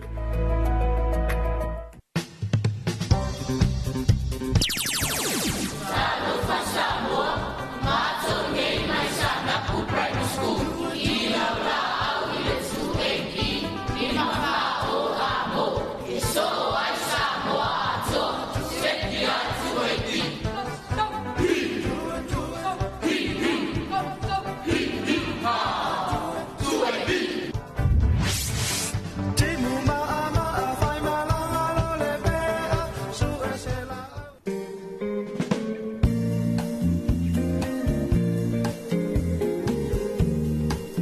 Ya ole na pe ona fa fonga le tanto wa tu no ya tanto tala fo ya ilona toi fa se lowina mele va ngo tala fo fa lo longa company supermarket ya amba wi sa leufi ya me se foi wa ta longa toi male tanto por kalame masani ole eterina stop 10 ya ile ne va nga ole ta ole ne wa ma fantasia tu ya male fitling fo ya mo sisi le utumose ya wa fo ile tanto por kalame masani ya ole fa soa ya male tanto por kalame o alofa anga ia ile ni fu vainga o le tai au pokalame masani o le Talofa Samoa fa Talofa atu maui ia ile ni vainga o le tai au ma lo le usu ia fa Talofa atu fo i Dwayne ma lo fo il fonga o ka ke i lo ka fa longo me wala ngonga lo leo mo ia ele ato atua ia na wala va ia singa me ka wangi ai me sili lo na ngonga mai ka ko pa wan me o fa malo lo fo ngale wale ko e fa yangi si kulanga ya kilenga le anga lo leo lo walo ki fa malu lu ma ingo vai ai sama malo tiu tel nei tai au fa Talofa atu fo tata watu no o lo mafuta mai ilunga o penga ta failangi ai mai se tata watu no u Samoa nei ia ai mai se ole atu no o le au fainga luenga ngalu lue o la wai lunga o le awala tele momoli nai fa nau ia manga i mai fo i tiu te mga luenga ke lo tu wein le melen ka ko ia sa va ile fa ungol mai as mol mol file mu ia file ki o fa mai upol pese sala fa ie au le le ele fa ngo fie o le makua e fa o le mana ia o awala o le file mu o sala fa ele le vesia e fa ala ko wia au le ingi ka vale lunga o le awala le pela o ka ko ngi o ala mu wangele ala sa o le siko i ngai ai vai me ngo walu ai oi ala mu wangele moto wei ala wangele moto ke le moto wei ala mu ke le moto wei ya ka ko io le si foi vai nga fa Talofa tu ya tawili ili muri anga tele yulio fuatanga o lo mafuta mai nai sini au setalia ya o lo fa Talofa mai tanto por kalame masani ya Talofa Samoa malo soi fuatawili ili wa mai ya manuia la valne yaso ya al tulanga na pe ona moli mawina e sele manga yo sala fai fa Talofa atu sala fai ya mai se o le kai o ngai le vile kule i se sai le amakanga ku nga umalua sale longa alua kulo ngai palauli le ngulanga le o vai do ia nga alo lilo mai ama male u me asa ngai ai wa ka fiwe au kilo ka ko tu lo wi ai wo fiwe kino po fe o ia fiwe au kilo longa vinga vai mai lo ya ka ko lo lo la fila lo nga moli soula ho ngai Talofa atu mai ia wale se kai mi ke felo ai pisi ale mako por kalame ia mako nga luenga nga uvia manga o ke afe ai o ngale pu e mai ala fa ko angale anu ngofo ile aso ako ia awale nga ia mori mau mai foi fai mai o anga moli soula e kofu ale le moli markalo ia se kali ka ke fongi tueng e longa pe o le vala au mai Talofa vala au ia malo soi fua ui ai koe pe mai loa ia te tau fai mai o le matala tatou leina mala au mai ai se aso whanau ia po o se anniversary whamanatu i le so ia wala au mai lo matala le tatou laina lua tasi falua o ma le lua tasi falua lua ia talofa le wala au Talofa ia sauna mai ia talofa le lua sa te lua ge ya kaya o ka mo pie na le ua ia o wala wa ko sa talofa bisa a pe ko ila usa ka bo a ko aku ya sa kala ho pa ba ga ya kula ga ye ko ni yo fi ya e ma ta ko ku ta ya alo ka ya ba ia o wa sa ya no sa i na su te ko ya ia ma lo soi fua ngasu ia ma ro ko soi fua ma lo malanga ma wa ko ngai do ioi ko moku au lelei ko lo fu fua ma o le ofisa ia akaro kangula ile na rola da ko to sa bo o ye e wai ala la o e aru la to ai akaro kangula yo ko mala ba ba ma ko ye le yo ia pa te na mo ro ko la le na ro ia i voy a lo ko ia ki o bua a te na o mo ko e mo sa te bua e pa ma quiere ku e na le aftai va ver ko para o le ko sa o ni ya ki ko mai va ia ma lo la vale on sai alo fa ku yo so ya ma anga ko wa se ai te yo ko mo wa pe sa o e ai ke ro e ai ke si la fia o ngasu ngala ma ko le lo lo wingo wala fi nga vai mai lo ya ma ko la fi lo ke wa mo wa ele se ma manga o ai awale la ke o ko i ro pisa pa o pa le a faina me siria o ma ko ingar ko moku ese le le le ko moku Manuel ne yaso ngasu gente algo a o de ofisa en la ba nga umara ya la ka te de wa fa ya alo ka uma tai lava ai tele Manuel foi le anga ya tue e vai le fo ma ne yaso tai ya so foi ya Ioi, ye sa o ya langa sul ka ka ngi uma. Se ka ko lo ai po ya sa o se ma manga pele ai talo fal vala au. Morning. Alo se fu mo ngia. Ya o mai ko le langa le ka ke mo la wala. Ya le sa no mai ko. Mo ria ko fa ngam fa mo ngia ngala so fa nga o si o finge ya estavai. Ia. Vai nganga. Ia ko longa luos furu ngo kausanga. Fa mang ye le ko ya ke ia male u rio ngi kausanga fa ka ile ko ngi kausanga ke le fo ya ke ia. Ya oro fa nganga wa ku ya mo ko ia ma. Si ko lu ya mal nga mal fa nga wi vai nganga. Ia le mai ko. Ya. Ya fa tai manuia tele ale so i fu ala fine. Ia, Manuel ne yaso. Soi fua. Ia, la tona soi fua mai la so tolus full tasi. O le masina le ne o mati. Ia, ai o lo matala pe al tato leina. Ia, o le tūlanga nana ia ele umaloka fia kalangoa ia salafa. Ia. Ai mai se pe o le tato o le faasi usi unga lava o le motu. Io ia ina I fale a lupo ia o se tasi fo io motu o le le no o le le ko se o le le o fale a lupo anga le maula ai manga ia io le o le le fale a lupo ia ta lo falta tu vala ta lo fala ia sa uno mai tanga ora so aso lua I wala so to na inga ko ai le tasi tau sanga o le fine ia le le ta lo fa anga na watu I ona matua Christina madui e fa Sicilia matua Christina ta sema maiona re lunga lenga ya ma simo ma telani ya tunu no mau ya ma e pati ya male lani le uso la titio o telani ia le fa fetai la vala mai ia fa manuia le atua ile fa na mo le fa I longa ina la to waso soifua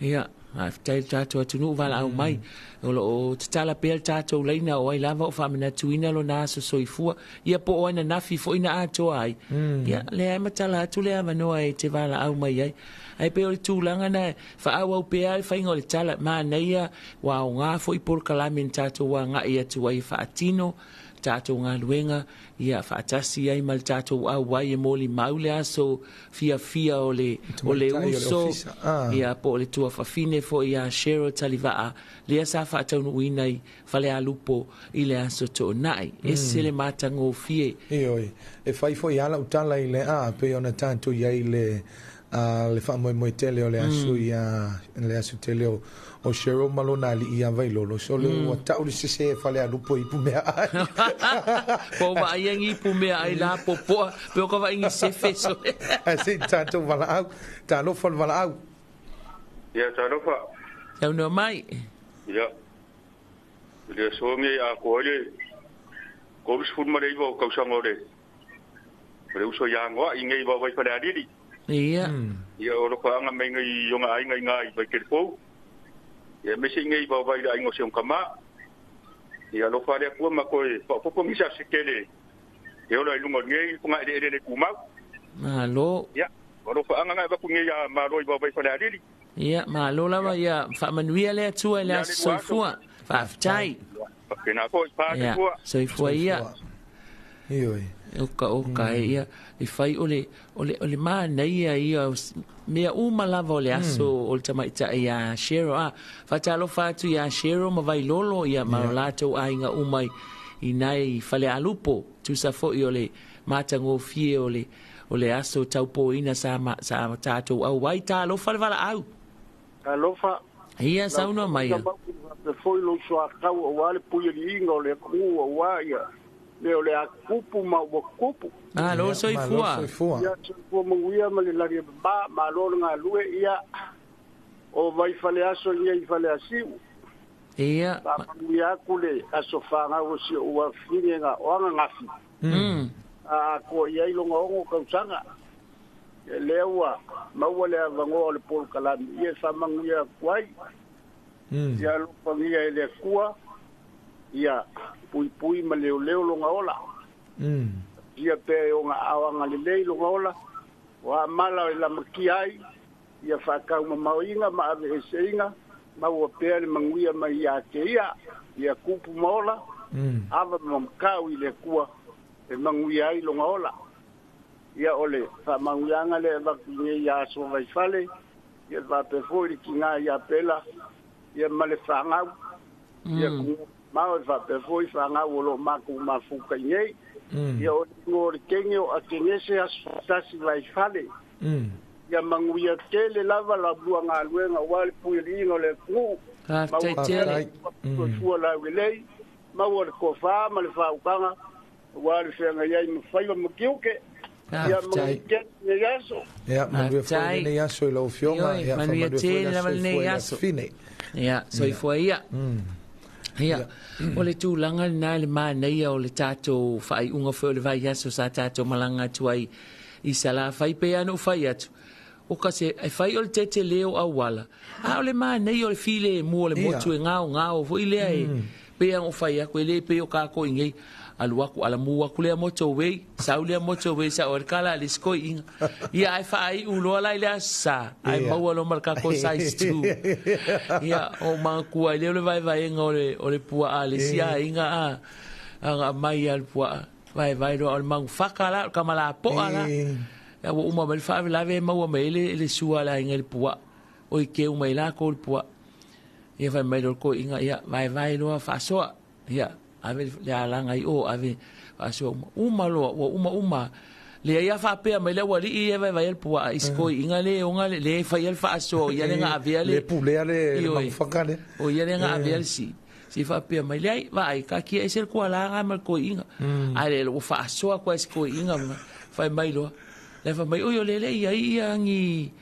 ia fo fa spua asi vai nga ai si da o ka mai ka inga ko lu fa me ko le an me nga ko fa mai ko ngo foi mai do mal ko inga ia la lua nga la lua fa mai do mal ko inga ia I kui sau ke oe ai kui māku le si. Usa o le fai mai. A vele si kui o kengela. A wai ka kero koi. I kui sau ke oe ai kui māku. Ia ai kui māku oe. Ai koe pepea umalau whanga umau ke oe ai pa umu.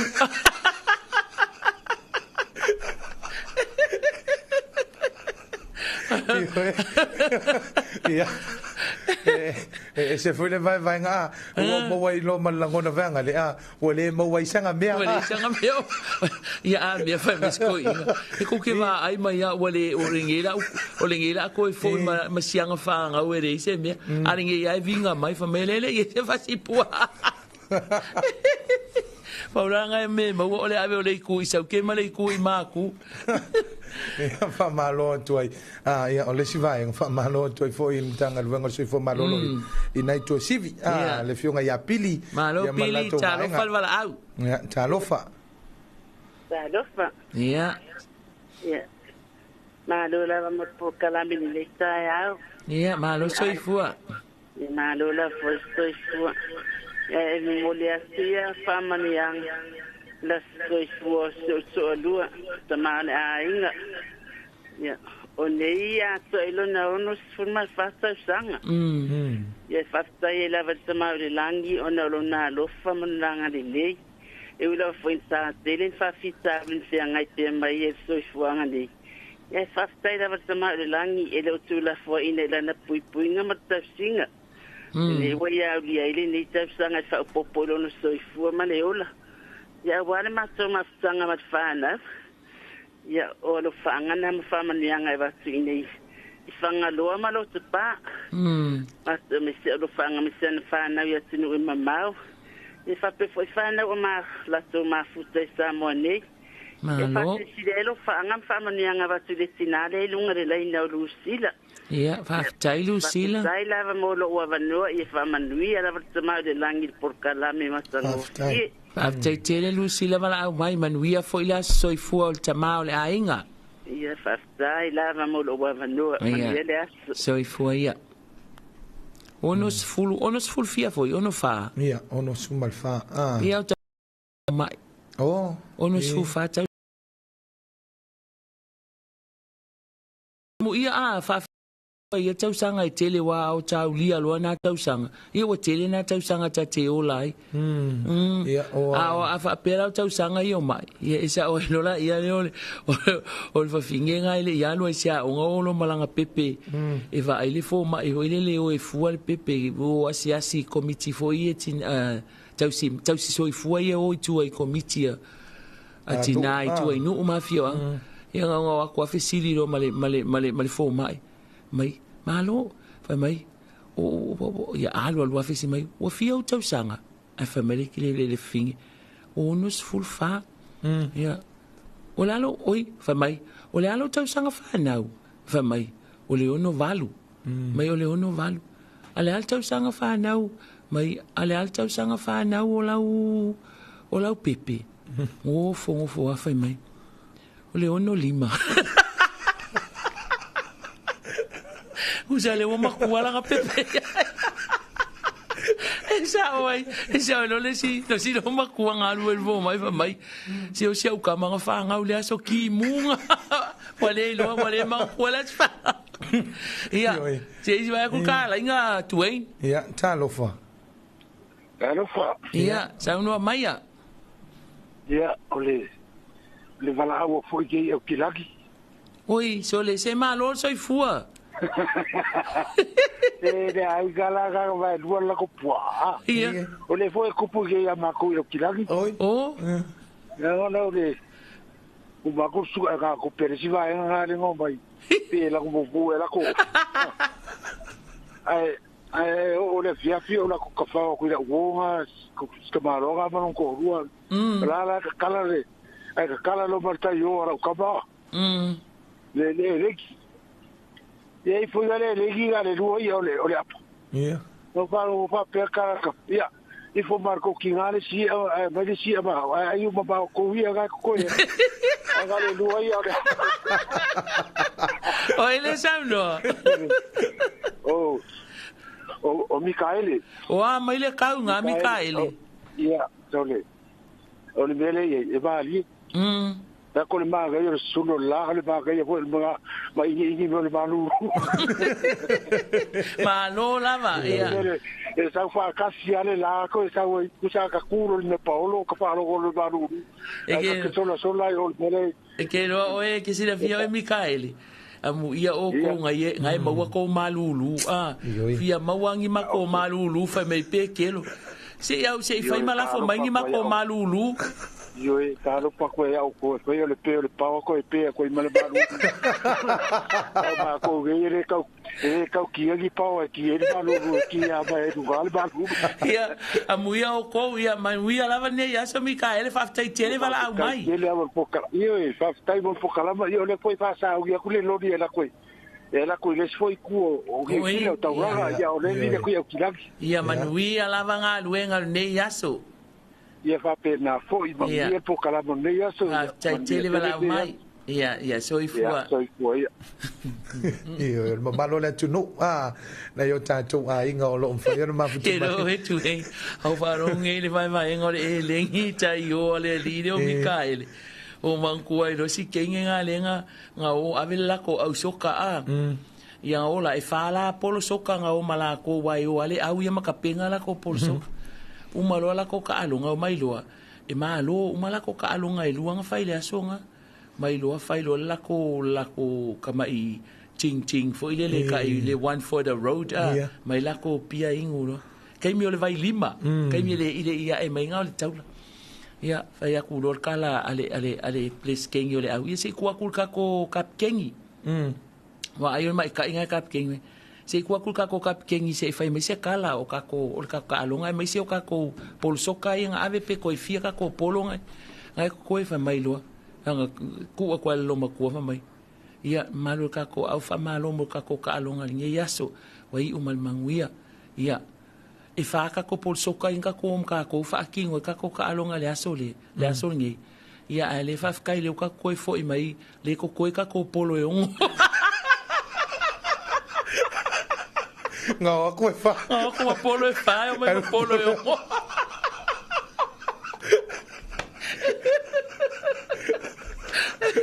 va venga umana le vai ole lenga ka le Mikael vai a mai ma ole si a ma ko kinga le si ai ma ko wi angai ko ai se vai fa le Mikael io ve vengi me anga le lua i ole apa e se le ya oi lo io su meu fa le ku my goodness ia o lo matala be chacho lenga lo tas falo ia lo tas falo lo le numero le fai ona fa la mai ton ia vai o lo faanga ia me se foi ia le ngate so fo ma se fa na ia o lo faanga foi ia mo moli le tanto wa tu no ia le amatanga foi o le nei vai aso i ti te foi ma fai va fa tano foi le malo le tu no lo ma futu mai lunga le wala ia wala vale usu nga wenga ia ai talo falta tu val au Talofa malo so fu e o mangira ka ronga so ia o sui au ka o nga e la le si ta keninga ma ko office ma ko foi la o fai un o ka longa ia la kapi ka ke kula i runga kapi kenyi fai un e fa inilisia la ia o taronga la nga kukusa ia walu le ngisi kama e fa pe mai ia yesterday we play against St. Joseph College finally ia ulilo ola le ka unga kukusa le ia finally we equal the game but we were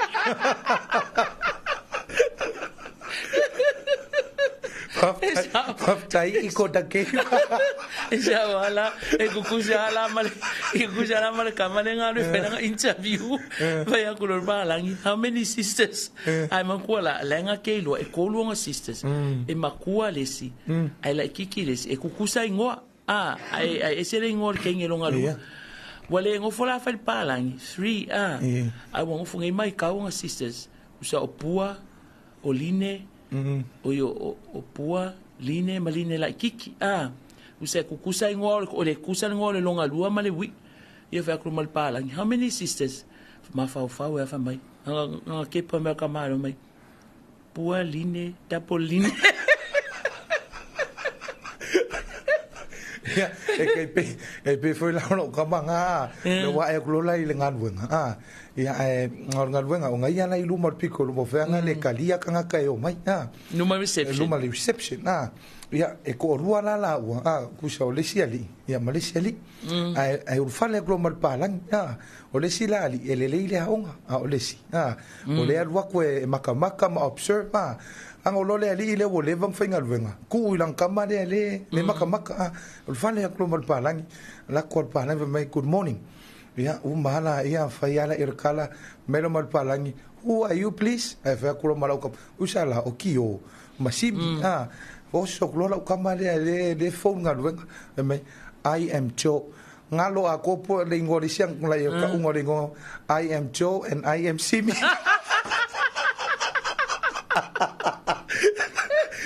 Usa vole fapia I am Joe this is Simi no I am Joe and this is I am Simi anga wakawang ai wakawang la kalaka I foi ai le fapia le iko da ke ya ke lo la isa wala wala aunga usa mo mengi ka longa la kapia man ko foi wa foi ngo me ku ko ngoi pui ele mafkat ya mafkat ai la wo fai lo ka alonga le singu unga me le singu waku soli mama kaima mama makinga mama le kupulanga ka po ya ya uma lo mai mal ka alonga ai fa ya inga lo le awal ngu le yo mai lo oke lo mama kai ka ka la fa mai me le ufa ko ya oko fa ke oko we va ven ko moi po awale wa la e kupul fa pia ele o fito ko ka alonga ya Malaysia mia ai punga mai no Malaysia finge nga fa mai ele mfainga leila ngai ka aloma ai ko mala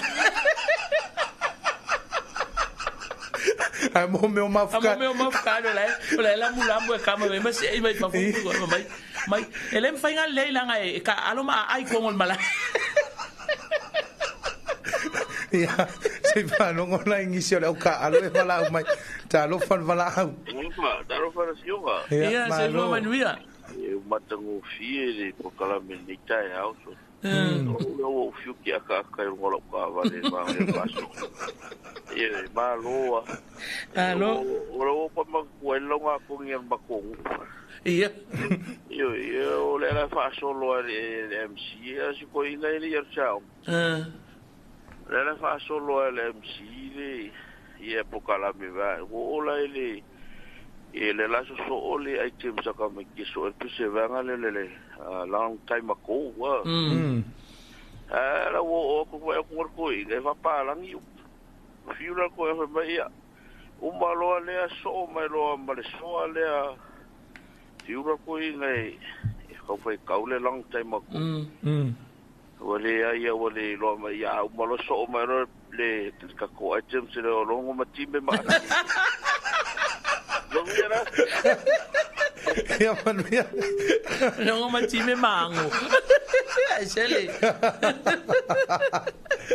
esa oala ya se ai se akali ko inga si kama wele ngalu la onga saulo male homework lenga mai faya onga mai saulo failo nga uso makwa se so angi mai le fa ko ron kama so angi me onga kama fa me ai saula fa mai le fa ko change these words into figures yes Saulo fa mai ka longa us ole me fai fa mai le o fai o pule lang fa me fai a onga po fa me fa liu le fai ka lo supela fai ka ya o ku supela fai ka le po mua alu lo la ir fai ka ka mai kikia ai ku sa wo ku le figures o makwa ingalo ai makwa fai nga ka wa ko e o so me ka mai ko fai ka kamalo mai change these words into leilolo ka le figures mai fingures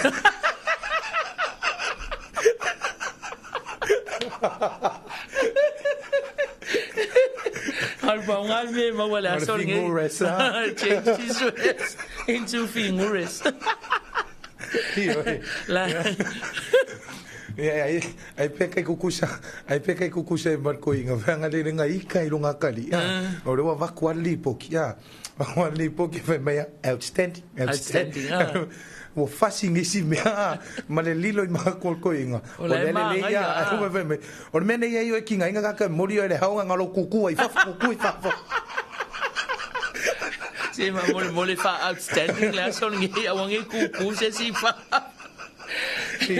malo tato watunu malo tunu le usu fa ngai ke lunga le wala na te fa al fonga mai ia fai mali le usa o ke I ka pe apolo ka le wala o no sai pa mia ia ki fa le o ke le la au ma fa fonga mai ai ono sai ka ko ka u mai fa nga luenga e wi fa yese nga yo inga foi le ku po ise vesi mar me vanga le bukinga nga I lo ku wai ai ke ya le o boika o mai fonga vole sa wa finga luenga le sa lo le pala lo le lo ka mo le vale au fe ka yo malang ka ma fa mai ai ka le fa sa mo ka ma le ko fa fo I me ki po ki mai fa mai no me ka ka ma ia a fa kulol palan ke saus lo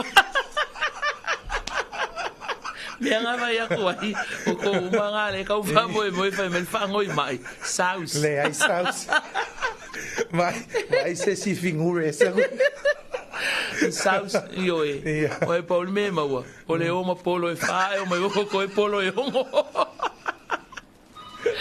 Vale, vai tato bala taro fa bala au taro fa ia sa o lo se o ka dire pa fai ka blanga pi go ngale ia Ero kita vale mai e piu e mai ki ka va ia valo leva vanui al nei tai au ia o le tai au fo le nei Dwayne o la nga ia tu la sia singa committee nga lu e foi le o le tato ploketi o miliona I fono fa vai martina I fono fa vai Talofa ia ka lo po le ia da oi de lo mo ko ile lo mo ko o ke ya o na lo ba ko ko ga la ka ya o ya ko pa ti ko ya o ke ni la ka ba o ba ko tu me nga e ba la ma la ka e uma me ya o ya ai ya lo ba lo mo ko ai no ale u foi de le como tiene ya que le do vai ole la agua que está agua mau que fue agua ya mau ya la kai yo la valo la vale mamá ai ngufa kasi marko inga va elele le me ia va ele le sko inga nga la ko ngu me mai fai al kala ko inga so nga fa mai ia se iva ai o le la au nga fa we fa mangu ko ka we fa mangu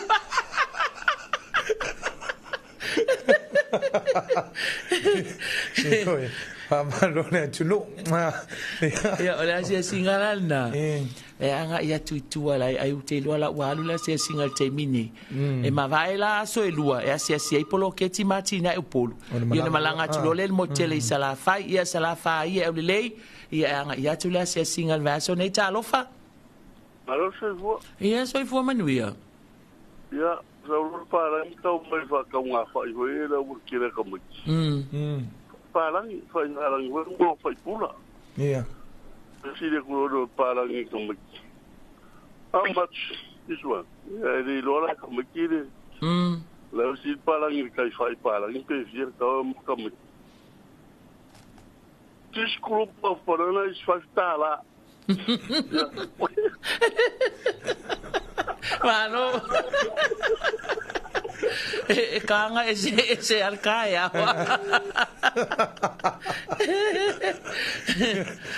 suli ese ola le sa o se go ese ola le malo tatu atunu yo tatu atunu ul faso ne tai awai e telefo inai nai fale ai tu nai no formal to tele o tatu atunu e fai fo sina tatu ole fia tatu ole fia fa me pese vo ngale fai pese vo ngale wo fia wo falongo wai tau nu e se manga yo ko nga pese a ole manga ya wa pi o pese ai lenga kele nga mangu malo fu malanga isa la fai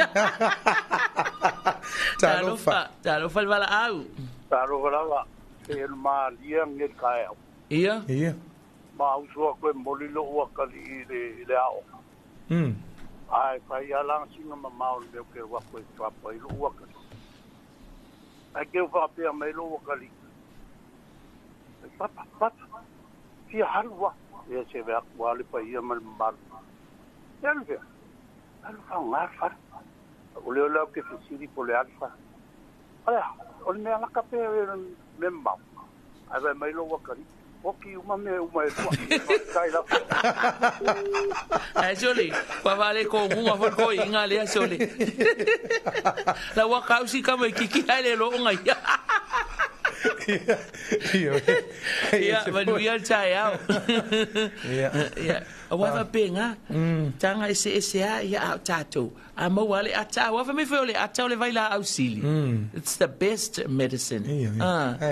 Po afa fita uli ya po afo vai nga sa fa penona fi nga ye le po ana po ya mis fo lava yaso ama wat fi mal ata te umara ni ai ma wale ata ya to Italia tu tato vala au Talofa vala au Talofa lava sunga o fuego para me kai fo ya ma lo lava soi fua ma lo lava soi fua ya o tinga o kalpu pu por coinga ya ele mai le coinga me coinga qua poco ala con ya tao le coinga la qua pero coinga qua mka kia le kamai ala o le coinga kamai nela ya pa ya casi va por casi e ka uma ya akalo ko igare ya la fa kula la uma ile te mo ye po vai do ko inga ko lura fa por cas ya o mo ye el mo ile ya el fa ya fa ko todo sa ori kwa poko kwa ifamu va ko koi se la ua va popore kolumidio tole wa o si maile o usa o ai numero muli ai pero mas me ya kai la va o ia le aso se pe le o fa pere lilia o le alu ngele asia single milionga le wa fai melanga poka milionga ai kusa fa o mal poka la kamalia kusa me kolula se laula fa popol milionga kusa yo o milionga ai punga kulomba le mai ai lo mai vai o ka le fai le ao o tulanga mo foi fi male ata ia ai o no tato taimi o le ala wa ai foi vala au o so i fu ne ya so ai ma lo la vel tato wa tu no fo ile ma futa mai tato por calamil ni tai au Duane ai mai se foi la to nai ma futa mai lunga o penga te fai langi ia mai se foi si tama o ai foi le vala mai o Michael Michael le fai nga luenga la fa pe la tu uai ela na loli ia au kilani o ia no foi ia e no foi tauranga ia ma lo lava Michael ia fa manuia le atuai ila nga luenga neia so e mai se lo fe alua e lunga o ala tele vavave ia lo fangia pui lo soifua fa pe foi le atu no uma lava sa mo uma o lo mafuta mai i lunga o penga te failangi i Aotearoa Australia po fe lava laulangi fa manuia le atu ia tonga luenga ia tali mai foi nei tu o tato watu no manuia le nei aso Samoa i nga luenga matiu te o le afea nga iai malava singa ese o le afea ngai mal tatu atunu tasi ala la ufa menu yanga le fia vatu Duane ai le fa umata por kalami o le aso o le aso soifua o le aso whanau o stasio o nephew o le atali o lo tuangane e no folai o i Australia e ato o te le lola pe wa fia i neon tausanga o le aso nei o tolu su tasi o mati i a Jason a fai o e maua mai polo tinafo ia whaamanuia tu le atua ia whaopopo le atua nisi a se tele whapene mo o elo o langa te tō anga le a onga ia mausta le leima whaalongo ia maua le maalosi manuia lo waso whanau i le so alo lo whaatu mātou i Samoa nei ia ai pe ia le la tanga i loa e usul ta pese tawana usul pese ta pese o le as whanau kusala oi o le ngalo ia te auto titia ngalo ia o stene o ai fo io o tupu ola vo ile mati mai vasa se kuini o le ai fa mana tuina ile solo na onos fulu tau sanga o lo na soifua ia o le ala u fa mana tu na soifua o le ua malolo si ale sunga tupu ola mai le ngalo wenga fo io na ua malolo li taia no fo li tua fa manuia te la vale tua tupu ola ilo waso soifua tele nei tau sanga amu ia foi oi wa tele nei tau sanga ia malo foi mo lau tau tua ile matanga luenga so tainga ma fam talanga teknolosi ia fa manuia tele le tua fo inisi tau sanga stele ma futa i malfa nau ia o le mo to man tuani o le si o le fai unga e o le vai aso le na o ma o ilunga o penga te failangi o le aso soi fo le ma o le aso le aso soifua o le tina ia Rosie alala toa ia o a toa ilona ono sifulu o ia tupulanga la Rosie ma tupuola ia se tansi foi o tato announcers sai foi i tau sanga o mavai te mai tai fasala lau ia le tina fo ia Rosie le foi na vai atu le na fele la tu maftanga manai fanau me se foi o fanau wala na fanau ir fa mana tu ina lo na soifua le na pe sa fa mana tu na ile faltan malo fo ile fai mafili ia mfamanuia tuelo was soifua Rosie le tina fo ia Rosie ia o ila vai na siu tina to io e o ila vai na tu ole le ofisa nei ia e o lo fai lavona le fangaloina o winga ma lo le lavau ka mo e fa ka o le chicken roll Maui pu kofe ia e whenga ka o lo fa ia Rosie o ngai hei onga fuala awe ia uso lo fai ia manuia lava lo wa soifua wa leilo aku ia e kasi o mea o lenka ko fa manga aku ai oi ia lenga fai fa kasila mal fai poiponga shero lenka ko fia i sala fai nai fale alupo ia fa manuia atu ia ona leta tele ilo ai manuia tele lava lo wa soifua mu ia oe wa e aulia ni tau sanga i tele ia lo fangia ele atua lo soifua o afo i mai o le tino whenga iai ia wha malolo ele atua ma ia maua se mawhitanga fia mal whanau ia tātou wheloa i pēr ai manuia tele lava lo waso soifua a usul tā pese tuai wha manuia tuai la soifua Rosie ia la soifua tupuola ia maaso soifua o ila to u malava na soifua mai ile aso tolus fultasi o le masina le nei o mati ia so mai lumala foi pese so mai ia manuia toa so fanau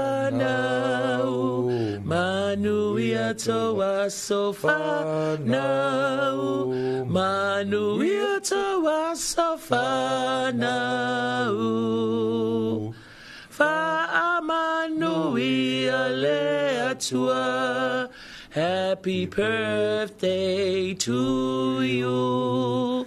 Happy birthday to you. Happy birthday, everybody. Happy birthday to you. Mai whamanuia na se lua mo asa soifua o le tātou atu nuu lea so hip, hip, ia. Manuia te le lava o tō waso soifua wha popo ele atua nisi aso se tele wha pēnei mo o tō i le lumanai. Wha manuia fo i le atua i ngā luenga mati uti o le nei aso o le mamalo o le tātou atu nuu.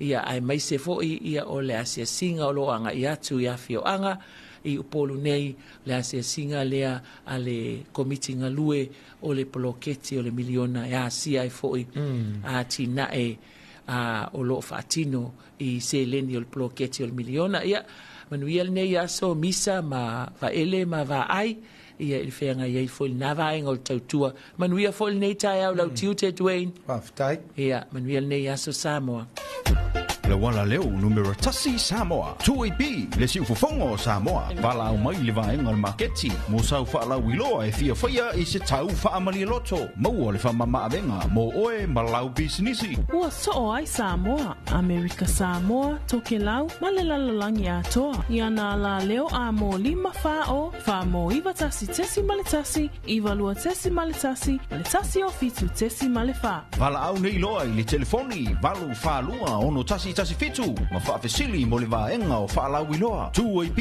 le siu fufongo Samoa numero tasi